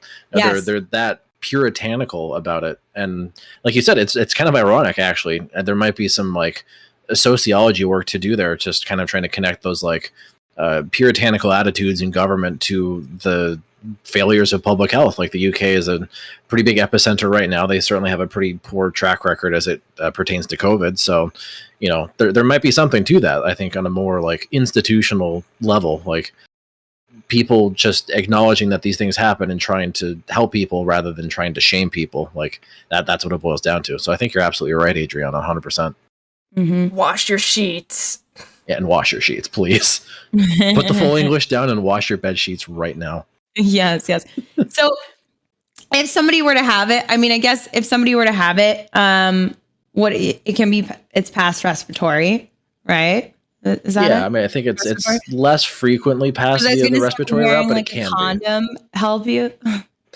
I mean, condoms are good for a variety of other reasons, but depending on where someone has it, a condom might not be enough. Like there's a lot more skin to skin contact in sex than just like penis in hole. Like there's a lot of other ways that people actually like do that. Like absolutely. Like if they have the pussy pox, it's kind of like it's not really gonna protect you. Yeah, I mean, people literally need to think of like the different sex acts that like can happen or that they like to perform, and realize like that's another potential route. So condoms are good for a variety of other reasons. You got one soldier standing there. Yeah, exactly. You got one soldier, and the enemy will just run around them. Yeah, that's true. They're just like, I got this. Jeez. I had another. So, also on my list were about misconceptions. So do you ever see any kinds of rumors, disease-wise, in sex work? Like, are there any weird misconceptions? Like, I think there's something that's like everyone has herpes. Yes, the biggest thing. The biggest thing, okay, herpes is actually like a secondary thing, I think, because only the people that don't know they have herpes or aren't sexually active or don't know, talk to their friends about stuff, don't know that herpes is like not a big deal. And a lot of people in general have herpes. And it's actually really cool. One of the coolest things that's come out of the pandemic is the herpes vaccination. It's not available here, but the discovery of it and possibly the cure of it. And so I think it's really funny because people always be like herpes. And, freak out about that. But I think the biggest one is HIV. And they don't even think AIDS.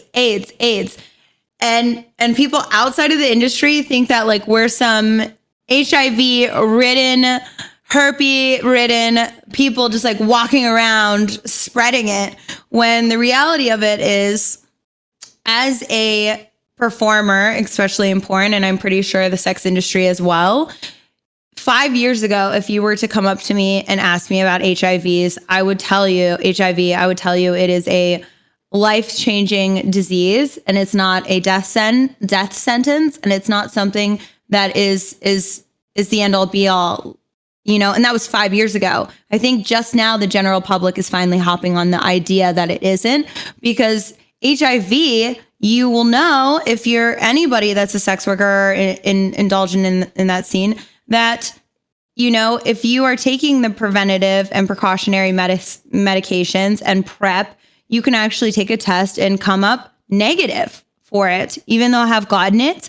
And that it's not a risk to you as long as you are taking your medication and you are coming negative and you are on PrEP, and there are things that you can do to keep it from happening. And if you are an active sex worker, you have a license to go to set, and that is your test. You can never go to set and not show your license to work, right? You're fucking test. So if you're an active sex worker, it's so ironic to hear people say HIV and all that bullshit, because you're actively working. So you don't have it. It's like, you're not, come on. It's very, very, very misleading. I mean, it's insane. It's insane. Because those people are shunned, basically. Yeah, I still think it's the general population.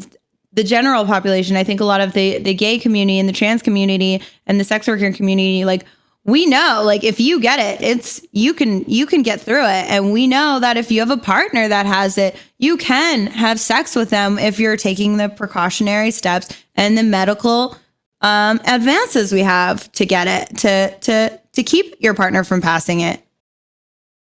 Yeah, so, I mean, undetectable is undetectable. If you take the actual medications as prescribed, then yeah, you can absolutely live a full and pretty complete life if you have HIV. Like you said, it's no longer a death sentence, but I think people from the educational perspective, like, they haven't had to like interface with that as much as like the LGBTQ and sex worker communities, because it's such a almost like for sex workers especially, like it's an occupational issue, like it's a occupational hazard when you go to work. So outside of people who have to be like hyper vigilant of it for either their job or for having sex with people they want to be intimate with, then it's something that's kind of like outside of the scope of thought from the quote unquote straights for the most part.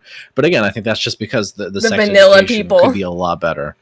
Yeah, 100%. And that's the thing too, is people don't talk. Like, it's not just sex education, it's people that are trying to fuck don't talk in between, hey, do you want to fuck, and then fucking. Like, there's some people just don't have conversation. It's like, why are you scared to talk about this? Why? It's not a scary thing. Yeah. Like, yeah, it's become a common practice. And for me, if I find somebody that I want to have sex with, it's a common practice before I even have sex with them to make them go get tested and get a full standard test. And it's also a common practice, even if I meet a guy at a bar and I want to have sex with him, I will either use a condom or I'll be like, you know what? No, get my number, go get tested here at the same place that's standard for me, and we'll share our tests and we'll fuck at a different time. I do it quite often. Because people lie. Yeah. And then sometimes I actually will go as far as like, so for instance, like I have an Quick in my car because sometimes I'm out and I want to give a blowjob without a condom. You should always practice safe sex. Granted, I'm being truthful with you guys. There are times where I have not practiced safe sex in totality, but I have used an Quick. I have swabbed the shit out of the inside of somebody's mouth, and you just waited 15 minutes and then given them like a blowjob. And I've had them come back positive as well for gonorrhea or chlamydia. So there also are these like great things called Quicks, or there's home testing kits you can get if you really can't be, you know, that safe of a person as getting a fucking condom or test. There's no excuse. Like, everybody's like, why would I go? And it's like, you've never been tested your entire life. Like, yeah. And you know what the best thing is? Here's the best way. Here's your red flag. If you want to know if somebody is going to be worth your time, because sometimes you get feelings from having sex. If somebody's going to be worth your time, you tell them to get tested. And if they say no or they fight you on that shit, red flag. They're not worth your fucking time. There you go, man. There's the test right there. See if they'll pass it. Yeah, 100%.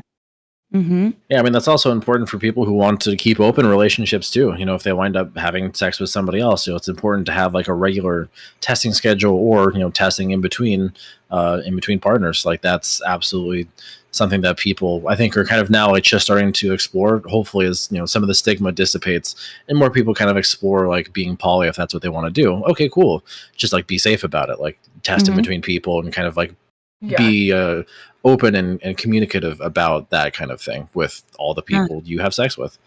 Because when I first started the industry, and I'm going to tell you guys, don't make fun of me, people on the internet. I'm sure you will now that I said it. But when I first started the industry, I was getting gonorrhea so much that it became a thing for my agents to call me gonorrhea Chechik.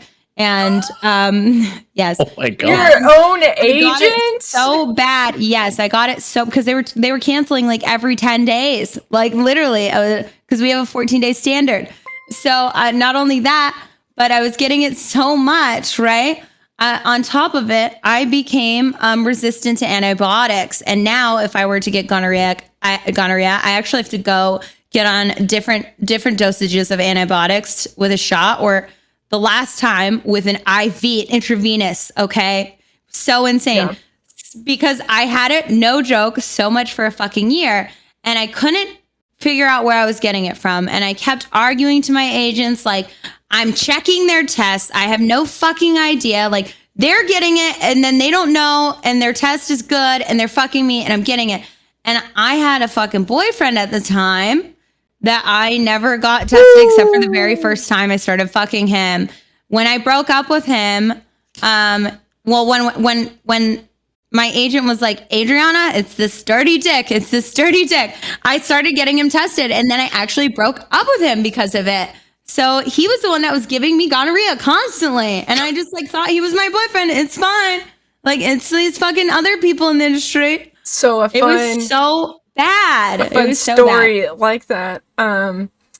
That's how my mom found out that my dad cheated, was cervical cancer from HPV. Yeah. Oh fuck. So that's a hard one. So it's not just like, oh, it's only me affected. It's no, you're fucking over other people too. Because everyone in the chat that's like, oh, she had gonorrhea that many times. It's like, she's not just like growing gonorrhea. Like, she got it from somewhere.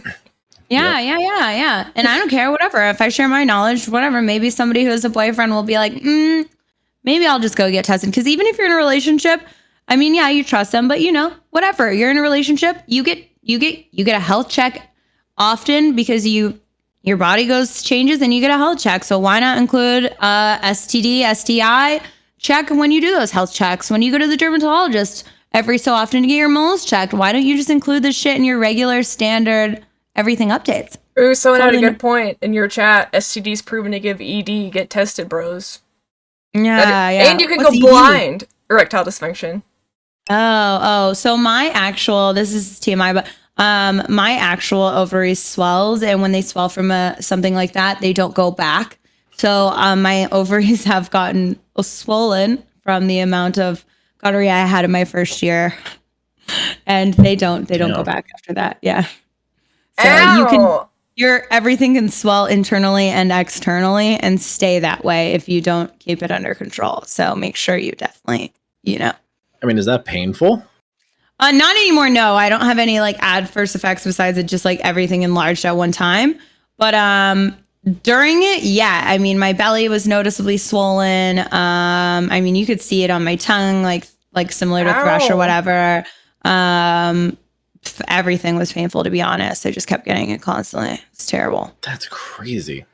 And the first time I got it, I woke up and I was in hysterics. I was like, the world is over, like banging my pillow. I was like, I'm ruined. Meanwhile, and then it comes to the end of the year of me getting all the time. And I'm like, oh, gotta go get a fucking antibiotic 5-day pill again. Meanwhile, Vacation, some dude out there is just like, oh, I think I have an ingrown hair. That's what this bump is. And it's like, I mean, if you got the money, play it safe. Go get tested. Like exactly. There's, at least in my opinion, there's no price that's not worth paying for peace of mind as it pertains to like STIs. Like that's a pretty important thing to address if you actually got it. Because it doesn't just go away. Mm-hmm. Yeah, like they don't. For the most part, they don't just go away. I mean, something really kind of like basic, like chlamydia. Like sometimes that goes away, but other times you actually need drugs to kick it out. Men transmit it more than women do, actually. Yeah, they transmit sexual diseases more than women do. We just carry them because you internal, but we also pay men more don't attention. know they have them when they have them. Right. Women, I think, are more just as a baseline aware of their own bodies, especially because, they have periods. Like men don't necessarily have to have that like monthly, like, okay, what's my body doing type of conversation with themselves and their internal monologue. And here, and that's pretty much it. Dudes will be like, it's been burning to pee for like 3 months now. I'm sure it's fine. And it's like, I know plenty of dudes that do that. I know. Yeah. My young like, you should get that checked out. And I was like, go get your fucking test, bro. Like, what are you doing? You should go get that checked out. Yeah. Yeah, I mean, I think that's where like doctors need to also kind of do what they can, especially if they're like a GP, like if they're a family or internal medicine doctor that just like sees people for their routine stuff. Like, just sneak that into like people's physicals and like routine conversations. Like, hey, have you had are you monogamous? Are you married? Like, are you poly? Like, have you had a test recently? Like, and if you're a hoe, don't lie to your doctor. Yeah, you never lie to the physicians. Never. Your doctor's not going to rat you out to your wife, but you know what will? That STD. Yeah, exactly. Yeah, the microbes will out you. Your doctor won't, but if you give your wife something, yeah. Also, kind of on a tangentially related note, COVID dick and COVID balls is also a thing. Dudes out there, you can get ED a little bit. Wait, if you get a bad case of COVID, you can get ED. Yeah. Oh my god, that's crazy. So Because it mask affects up to keep it blood up. pumps, right? Sorry, what'd you say? Is it because it affects your cardiovascular? Is that why? That's absolutely part of it. Like the blood vessels that feed the penis and are, it let you have an erection. Those can get damaged. So if those get damaged, then you don't have erections.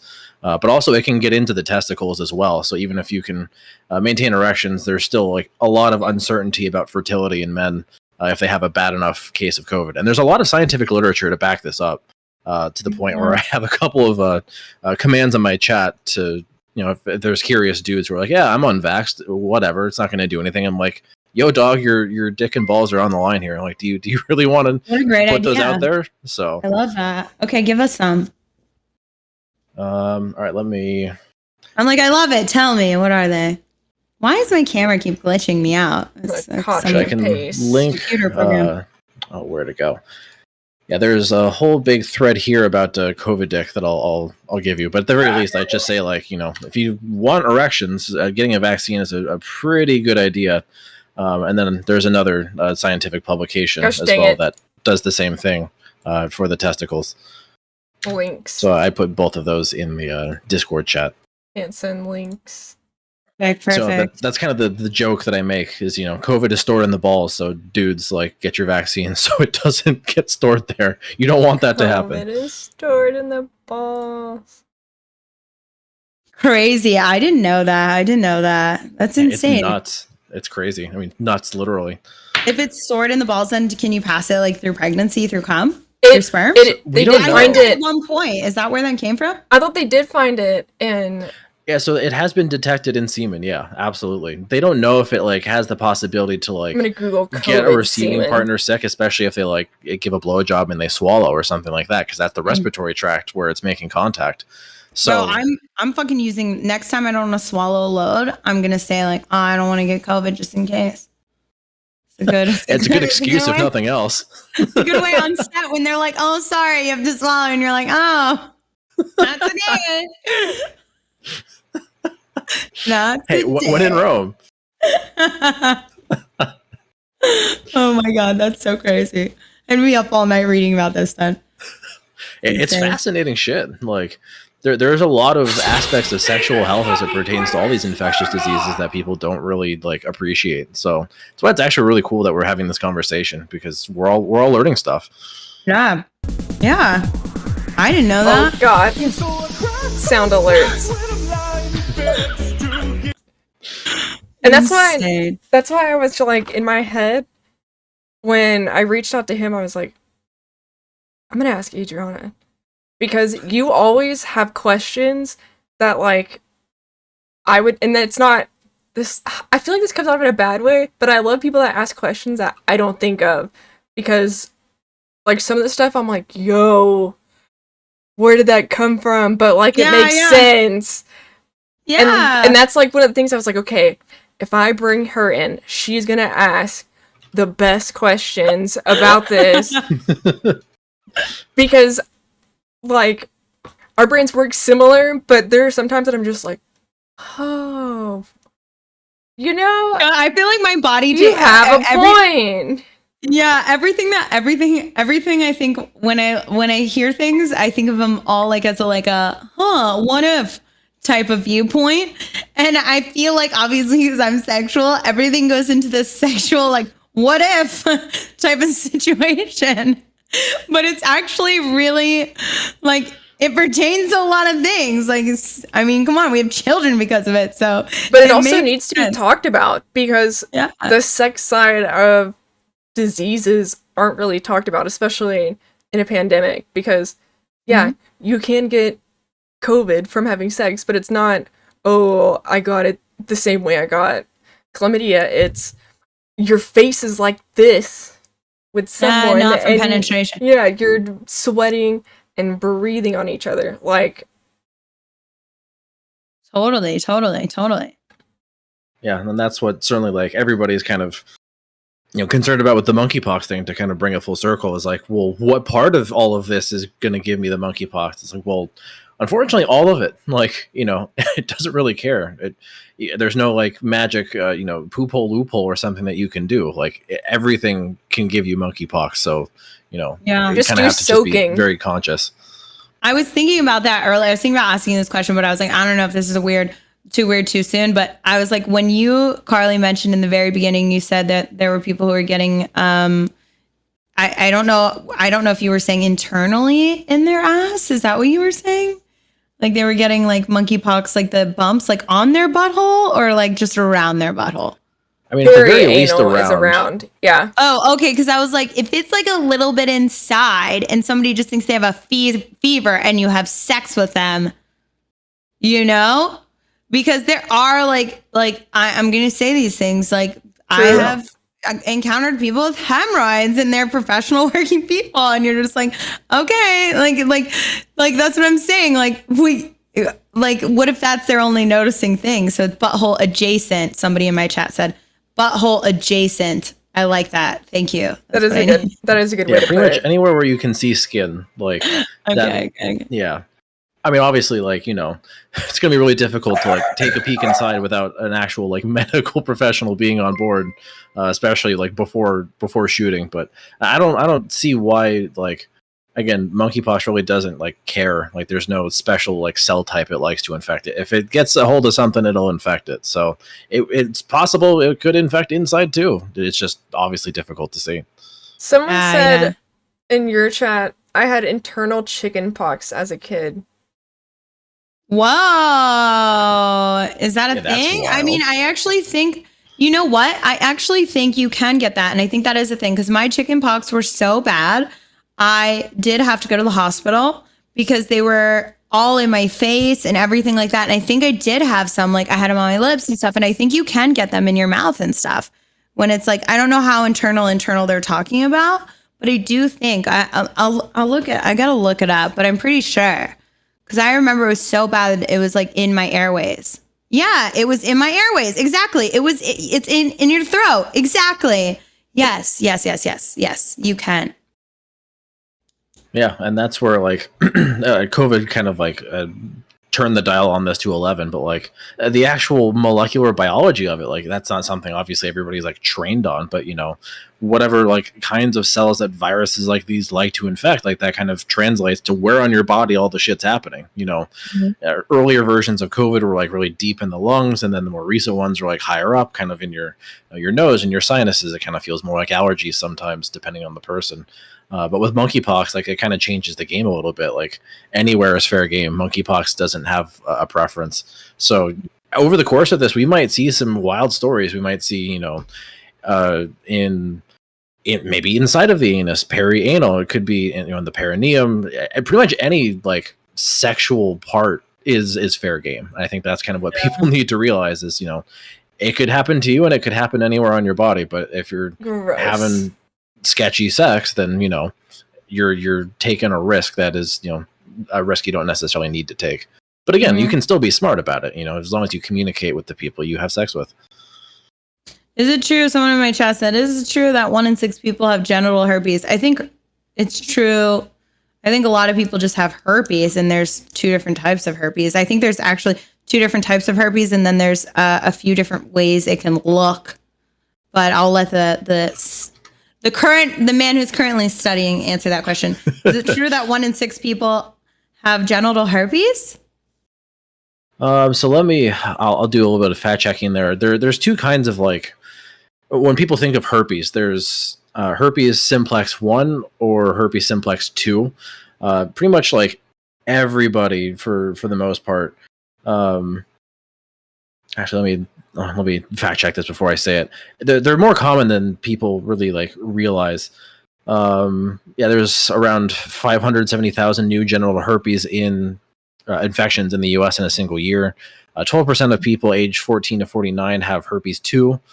But again, like a lot of the genital herpes are like HSV1 in childhood. A lot of people, pretty much everybody has HSV1. That's just one of those things you acquire by virtue of being alive. So that's not necessarily the issue. So when people think of herpes, they're thinking of a herpes simplex 2. I don't know if it's that high in terms of 1 in 6, at least like looking at some of the CDC rates, somewhere around that like 12% of the population, that number seems to track. Okay, so again, go ahead. They're reading it wrong. So the CDC reported in 2021 that 1 in 5 people in the US have an STI, not herpes That would specifically. make more sense. Yeah, 1 in 5 people have an STI. That is a fucking lot of people. That is so much people. Holy fuck. I'm so glad I work in sex because my fucking group of professionals, we're so safe. That's insane. That's insane.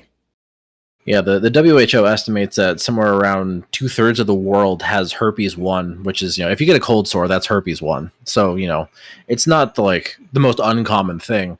Herpes 2 is a little bit different.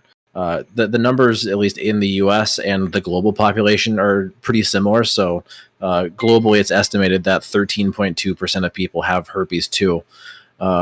And I think in the US, that was like 12%. So like 12-13% of people. And since we're talking about herpes, I want to raise awareness to people to something that people don't know. If you are like a child under 2 years old, or you're a parent with a child under 2 years old, don't let random people kiss your baby. And if you have herpes outbreak, even if it's inside your mouth and you can't see it, don't kiss fucking babies, because it's very, very dangerous for babies to get herpes. It's actually a life killer, and they don't know. It happens so fucking quick.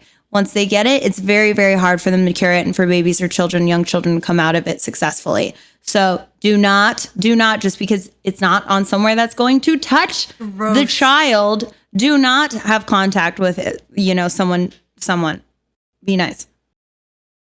Yeah. Sorry, and that's worth mentioning, because babies, their immune systems aren't fully developed. And that's why something that might be simple, like herpes 1, if someone has a cold sore and kisses a baby, that could kill them. Like that could kill the baby straight away. Yeah. So you obviously should, if you're being given a baby to hold, like just try not to kiss it in general. You don't want to give it whatever you got, because it needs time in its life to like experience things as its immune system like develops and matures, rather than like, here's all the adult viruses, newborn, it just got here. Here. Here's your transmissible illness. Like that's kind of fucked up. Yeah, terrible. But at least the good news there, Moderna is actually working on a herpes vaccine. So it's out in Singapore, right? It's released in Singapore. I want to say they might be doing the trials there. Hang on, let me take a look. Because I was like, fuck it, I just outed myself. I'll fly to Singapore and go get this vaccination. Okay, so I think that might be I think there might be news about like the shingles vaccine, because that's called herpes zoster. So it's another like herpes virus. Again, back to what I said at the start, scientists suck at naming things. So it's not like really apparent which one we're talking about. That's the one that causes chicken pox, and then later in life it causes shingles.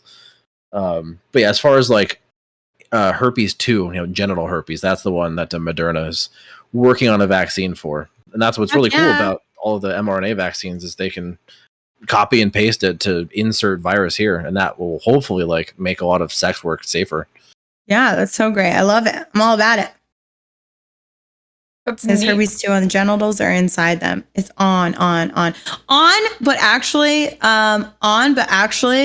you can also get it's the same herpes, but it can look differently, right? So it can look like there's a general thing of what it looks like, but there is actually, it could be just like one bigger bump that's under the skin as well. So, you could just Google and identify yourself with the different type of looks of it. Yeah. Because I recently discovered that because I thought I had an ingrown hair, and I kept having an ingrown hair. And I went to a doctor who tested me, and then that's how I got it, or how I knew I got it. And it only started happening, I don't know who I got it from or whatever, but it only started happening in my 30s. And that's when I started to have any issues. Jeez. I know. Find out you can't trust people. I know, but I think it was from another ex-boyfriend. It's never the industry people, because we literally do body checks. It's always the non-industry people, like, because they don't know. Yeah. Or like they're hairy and they don't look at themselves like that. Yeah. You can Yeah. get herpes from contact. Yes. Oh yeah. Hi, Well, even Donna. like, you know, body hair should not be an excuse. I mean, some people might cite it as one, but you know, if a doctor can do it, you can do it too. Like all you have to do is just like take out the time from your life and just take a look at your body, at least the parts you can see. And if there's something going on and you can't see it, go to a doctor. Like, don't just think it's going to be okay, or have a friend look at it for you. Like, don't do nothing. That's the moral of the story. Don't do nothing. Or just ask someone. Yeah. It could be a doctor, it could be a family member, someone you trust. Like, just get it taken care of one way or another. Like the ask.com. Ask.com. What is that? You can just ask them anything? Yeah, where like you can post a question and experts or other people will reply. So I mean, like you'd be like, "Hey, has anybody gotten a bump on their testicle like this?" And then someone could be like, "Oh yeah, you should go get checked, buddy." Oh, okay. So I actually belong to a website called Boys Stop called Realist Self, and it's very similar to like that, but it's a woman based platform, and it's mainly for like women issues and plastic surgery, and then plastic surgeons will get on there and be like blah blah blah. But now I'm finding as I've progressed on there, it's very few plastic surgeons that answer with anything besides you should get a second opinion from here. Here's my business card. Yeah, there's ads. Yeah, it's crazy. It's all about the money. Those things exist. I mean, it's resources we wouldn't otherwise have. So true, very true. And I think word of mouth helps because you get the validation to get answers rather than just sitting there and be like, "Well, I'm just dying." Yeah, I mean, even with like family, you know, it might not be the most like, you know, a dinner table worthy conversation. You know, it might be something to like, I don't know, before or after. You never really know what the best time is around food, but like if you get those opportunities to like talk to people you care about, your friends or your family members, like yeah, it might be awkward, but it's worthwhile. Like, you know, with men, for example, like they're absolutely the type to shrug off pain or whatever's going on, or you know, if it's been burning to pee for the last, you know, half a year, like men are absolutely the type to just ignore it and kind of push it beneath the surface. That's why it's kind of important for men when they're talking to, you know, their male friends and their homies. You know, if something comes up, like don't be afraid to talk about it. Like, yeah, you know, I know at one point several years ago, you know, I had, I think it was left-sided testicular pain. I went to the doctor and got an exam and everything was fine. It just seemed that for some reason or another, it was inflamed, but it was one of those things where it's like, I wanted to make sure everything was fine. You squished it. Yeah, I squished it around and I didn't feel anything, but at the same time, no, I was like, I'm saying I've heard of that before, like a guy getting it squished or something. Like my friend was on a flight for a long amount of time and he got a swollen ball sack on the left side too. And the doctor was like, "Oh, it can happen from squishing it." Yeah, I think it's called a testicular torsion. Like if you just sit on your balls wrong, you can get that happening, which is actually really funny. That's insane. That's insane. Can you imagine? So like men, if you have saggy balls, be careful when you sit down. So you scoot them to the side. Like cracking an egg. I know. I would love to have sometimes balls the for a underwear day. can help there. Pro tip for any dudes: you can buy the right underwear. It'll keep those things under control. Ah, but yeah, huggers. You do have to kind of pick when you're asking these things because you can't just whip your nutsack out to grandma and be like, "Does this look weird?" Like that's also people are so weird about asking questions at the most inappropriate times. Like, don't go in Pokemon's Discord and ask, "Hey, I have this bump." Like, there's medical forums. Ask us here and now, and we'll lead you in the direction of licensed professionals. Yes. Yeah, I mean, sometimes that's what it takes, right? Like, even if you're just talking to random people online, like it can compel you to actually get whatever you got going on looked at or taken care of. Mm-hmm. Just don't be afraid to like speak up or say something or do something. Just don't use it to like do sexual harassment. That's also bad. Yeah. Yeah. Totally. I mean, it's wild that we have to say that, but like you said, people will go into Pokemon's chat and any female streamers chat really and say a lot of that weird shit. Yeah, it's pretty insane. Insane. Lights on, yes. What? I don't know. I was just reading somebody what they had to say. Well, that's a dumb question. I won't entertain a dumb question. Sorry. Well, there's no dumb questions, but that's a silly question. I won't entertain it. Why are some penis? Wait, is that what you were? Yeah, I think it has. It's just the way your body grew it, and then when it fills Everyone's with blood, is different. Yeah, every Surprise. difference different. Yeah, but you can't answer. You can't entertain the dick questions in Twitch because if you entertain even somebody who's being serious about the dick questions in Twitch, you'll get so many questions because they're just trying to lude you into answering if their dick size is big enough or not. It's like it's the first step they're baiting you. They're getting you ready to answer that question. Yeah. I'm just used to like Ligma or something. Like I didn't realize there's like an elaborate like dialogue tree of things they're trying to get you to talk about to get to that point. Yes, there is. I see you, chat. That's a slippery slope. Exactly. Twitch chat is wild. It is. It's definitely been a very, very funny platform. And I do, going back to the health, say that with all my health stuff, I actually credit Discord and Twitch because they, I talked about a lot of it here. I suffered a lot of it here. And a lot of people gave me good books, good links and stuff that led me to start asking different questions to my doctor, that led me to start researching things and saying, well, that feels more like this. And finding better doctors and doing more things to where now I'm finally at the end of the questions. And now I am in the doer stage where I just have to do to make myself healthy.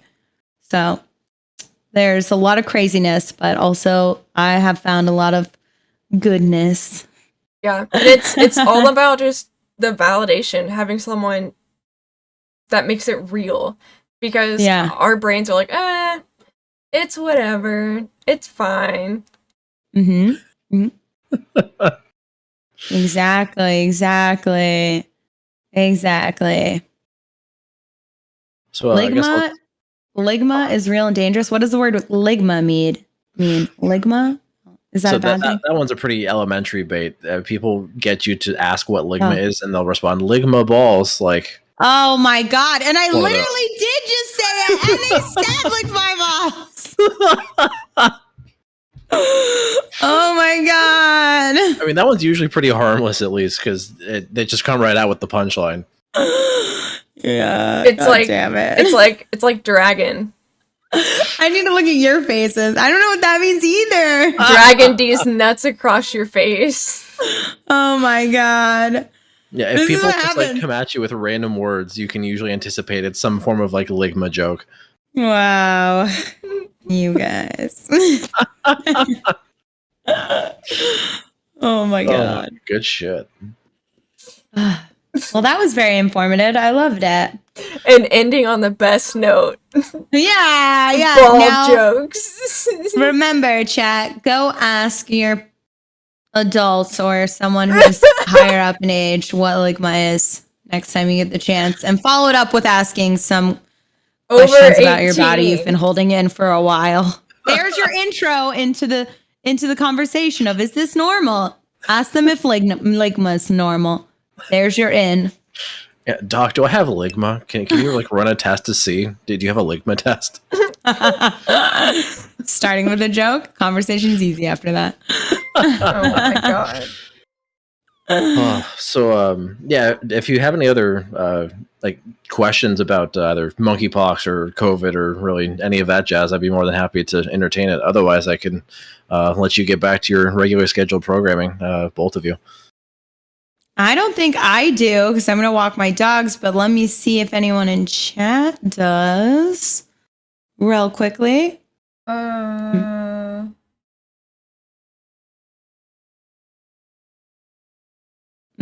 they're slow. They're very slow responders.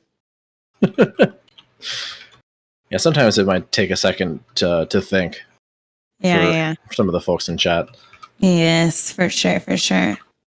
So avoiding monkeypox is basically hygiene, right? Yes, 100%. Yeah, everything you should be doing for COVID will help for monkeypox. Yes. Just don't be gross. Yeah, wash your bed sheets. Wash your buttholes. Yeah, literally basic hygiene goes a long way. That's why it's basic. Like, it's there for a reason. Someone said, have you heard long COVID? We have. We talked about it earlier, so you should go back and listen. Any suggestions on those who suffer?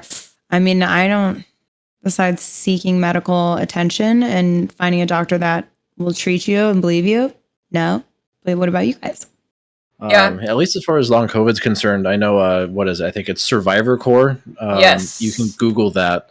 And that's essentially like a conglomerate of long COVID clinics that have popped up across the US. You can like punch in your zip code and it'll try and pull up like the longest one near you, or the closest one to you rather. And so that way you can hopefully go there and like get some care. There's a lot of what's it called? Survivor Corps. Yeah, here, let me, I'll put the link in chat. Just give me one moment. But there's also... guys, I'll put this in my Discord. There's a huge Twitter community for it too. So like under the hashtag long COVID or just search long COVID, there's tons of people talking about their experiences, and where they've gone to get help too. Because that's where I found a lot of information. Yeah, and I know there's a couple of really helpful like Twitter follows in that realm. One of the people like keeping up with a lot of the long COVID data, her name's Hannah Davis. I'll put her Twitter account in the Discord chat momentarily. But this is like an academic, like a researcher. So I think this person also has long COVID themselves. And I think that's also kind of key, like in that realm, is you want to listen to people who actually have it, because they're the most like motivated to do something about it, because it's going to help themselves, as opposed to like some people who, are just they're talking about it as kind of like a curiosity, and then they just kind of forget about the people who are suffering from it. People who have it themselves are the best advocates. Yeah. Ed is Dead says long COVID is a side effects of the vaccine. So I'm not aware of that. And that is absolutely not the case. Yeah, I was going to say, I think you're spreading. I think you're unknowingly spreading disinformation. I would challenge you to go to the places you heard that from and question them and find out where they get their evidence from, and do not stop questioning that, and do not believe in something until you have the scientific proof or have talked to scientific professionals. Because I've never heard anybody even say that until you just typed it in. Yeah, I mean, usually when these more like sciencey topics come up, you'll kind of see people kind of like creeping in with the more like conspiracy adjacent stuff. But yes, I'm more than willing to talk to any of those folks if you just want to send them my way. Yeah. Go over at his dad. He's a good guy, so I think he's got it. Yeah, we can talk about it if you're being reasonable and like you're asking good questions. If you're just saying like the 5G towers did it, well, okay, then probably can't help you. Or the slurs, throwing out slurs. Yeah, any of that jazz, not gonna fly. Yeah.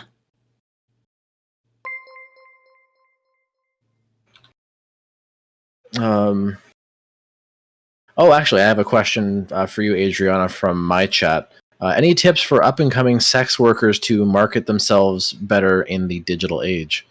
Oh, I mean, there's so many tips for that, but I think if you're an up-and-coming sex worker, and you don't want to do professional porn, because professional porn and their extensive media outlets, their websites, and just the brand that they have built over time will really help give you a push. And it's a lot of girls who just stay to OnlyFans and stuff, come in and do 5 scenes with professional companies just to get their name out. But I would recommend you doing the same thing with other sex workers. Make sure you're somebody of value. Make sure you're somebody that takes care of your body, and make sure you're somebody that will bring a good performance and be on time and do the work well. But So you can trade that off with hitting up people with a bigger name than you and you know, working with people that will also help build your brand by them tagging you or pushing you around. I think you can also know your analytics, exhaust them, study keywords that do better for you, study the type of scenes that do better for you, as long as they align with what you're willing to do. And there are tons of like WhatsApp groups, Telegram groups, that is just within the sex community that talk about how to better market yourself, that talk about what's working and what's selling on the sites for them, how it's selling, the lingo of how to sell things. And also there is a large community of sex workers that work together through Telegram and WhatsApp of just promotion. So you can be a follower. And if you are a sex worker, you can be an active user that can just promote yourself, and the followers can just see, oh, hey, there's a new girl that wants to have her profile checked out, or the same for a boy. That's what you can do. Network. Yes, networking. It's the same as any industry, literally networking. Put the time into networking. Don't just film something and put it on a website and think, oh, the money's going to come, because it's a lot more in depth than that. And building a brand, whether sex work or not, is still the same as starting a company. You're building something from the ground up, and it takes time, and it takes a lot of hard work, and it takes a lot of networking and communication. Yeah. Yeah. A lot. That's pretty solid advice. Yeah. Bam, bam. Yeah, guys. Well, this is fucking great. My dogs are ready for a hike. Now that I know they can't we can't share monkeypox together, that's nice. Because I was worried about giving them COVID at one point. So we're going to have a better little hike now. Yeah, you don't need any more problems with them. Yeah, for sure. For sure not. So thank you guys for bringing me in on your conversation. I really appreciate it. No, thank you having the time. Yeah. You're all over the place. But in a good way. Like those are the best conversations, I think. Like because you stay cover going. So much. Yes. And I learned a lot that I didn't necessarily know before. So I think that was really good for everybody. Well, thank you. Thank you guys for joining. And guys, I'm going to tag their Twitches below. So if you would like to follow them, you should. If you liked some of the stuff they had, go check out one of their streams and get to know them. And if you have more questions for either of them, you can. They both actually. So Carly, what's your background real quick? I'm vet med. There we go. So there we go. You can pop in her chat there, and you can talk to her about animal stuff, which is great. He behind me? Yeah. What? And then Zach, again, what are you currently working on, and what's your background? Yeah, so my background is microbiology, infectious disease. Also, I've done some research in cancer, and my current dissertation work is in neuroscience. So I've got a pretty broad background. I kind of market myself as like a biology streamer. So you got biology, kind of medically adjacent questions, you can come to me. I'm your one-stop shop. Bam, that's a mouthful. Fuck yeah, good job for you. That's amazing. Good job, both of you guys. He's a smart guy, school long time. Yeah, that's great though. Yeah, almost a too long time. I'm ready to like make money, but you know, a couple more years and then I'm good. Yeah, go follow, guys. Give them money. Yeah. Well, Adriana, this has been an absolute blast. And if there's anything I can ever do for you, and if you ever have any curiosities, more than happy to be of service any way I can. For sure. I definitely will. I like the neuroscience stuff, so I will definitely give you a follow and keep in touch. Awesome. Well, thank you so much. I really appreciate the time, both of you. And, endings are so awkward. They're always just so weird. All right, bye, guys. Bye. We're all just like. Thank you for putting this together, by the way. That I owe you all of that. I hope you're all fucked up. You're welcome. It was fun. It went exactly how I hoped for. I always love having conversations with her because, like, I never know where it's gonna go. Yes, she's an amazing person. Hey, I mean, variety is the spice of life. I really appreciate like spontaneous people like that because academics are boring and they suck. for the most part. The most random friend I've made, but like the coolest. So yeah, she out. fucking rocks. All right. Oh, I need to take a pee break actually, so I'll probably hop off this call and then I'll return to normal programming. So enjoy the rest of your stream if you're going to stream beyond our conversation. I am going to hop off and get food. Smart. Yeah, it's about that time. It's about snack 30. All right, well, I'll definitely talk to you soon, and we'll see each other in chat. All right, bye. Peace. All right, chat. It's time for me to get snackies. I need a link. I need a shout out. Homozygoat.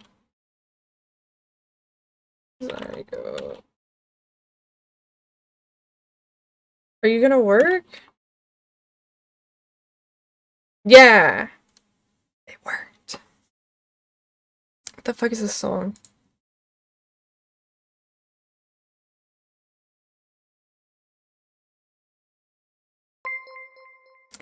And thank you for all the follows tonight. I have not had a chance to say that because I was trying to keep the conversation going. So thank you to everyone, all the new peeps, all the new elder emos. I am fucking hungry. So I'm gonna go get snackies.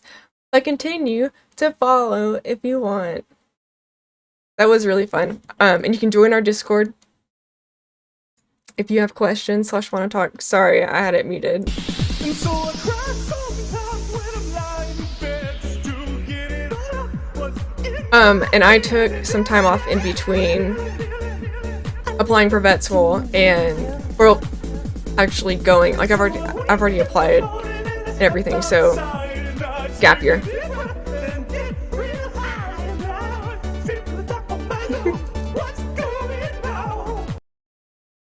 Okay. Oh god, she's rating me, but I'm gonna send her. Wait, but I'm sending.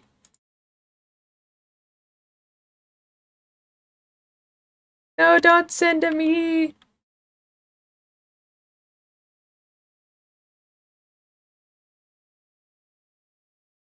Ah.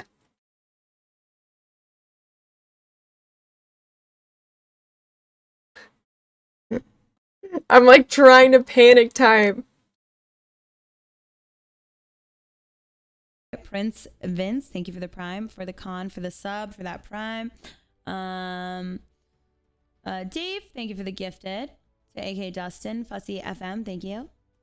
And I think that's it. You guys go follow my Discord. No, I already sent it to you. Oh, okay. Okay. Coming to you now. Oh. It's too late. You send it on. Okay, I'll send it on. Hi. Hi. Oh, I can hear myself. Ooh, I can hear myself. Oh.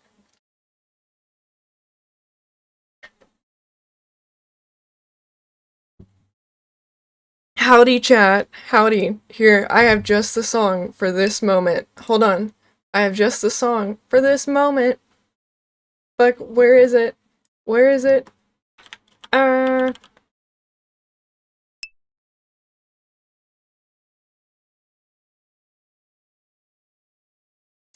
Thank you for stopping by. Hello. Welcome. I will be sending you guys to the mad scientist himself because homegirl needs snacks. And thank you for the sub, Kiosk. So I'll be sending you on, but after the jammies.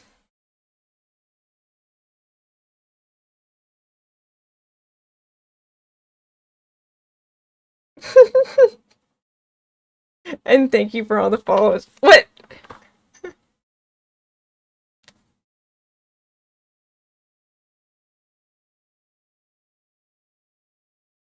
Oh, where's my emotes? There we go.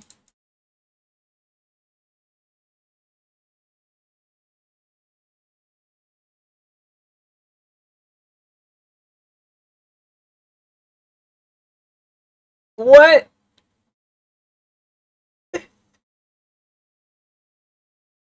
He's over here.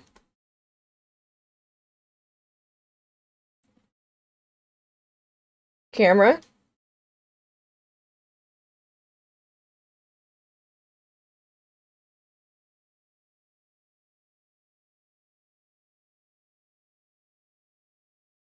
Thank you for the bit, Sneaks. Yes, I ran a vet hospital. Oh, Trutum Pro Sniper And now 2020. long COVID's fucking with me, so yeah. Pride Fighting Championship? What is that? Okay. We're gonna send you to Homozygoat. Raid button. Raid button. Raid button.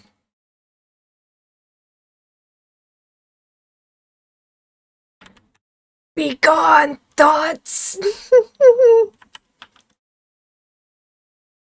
All right.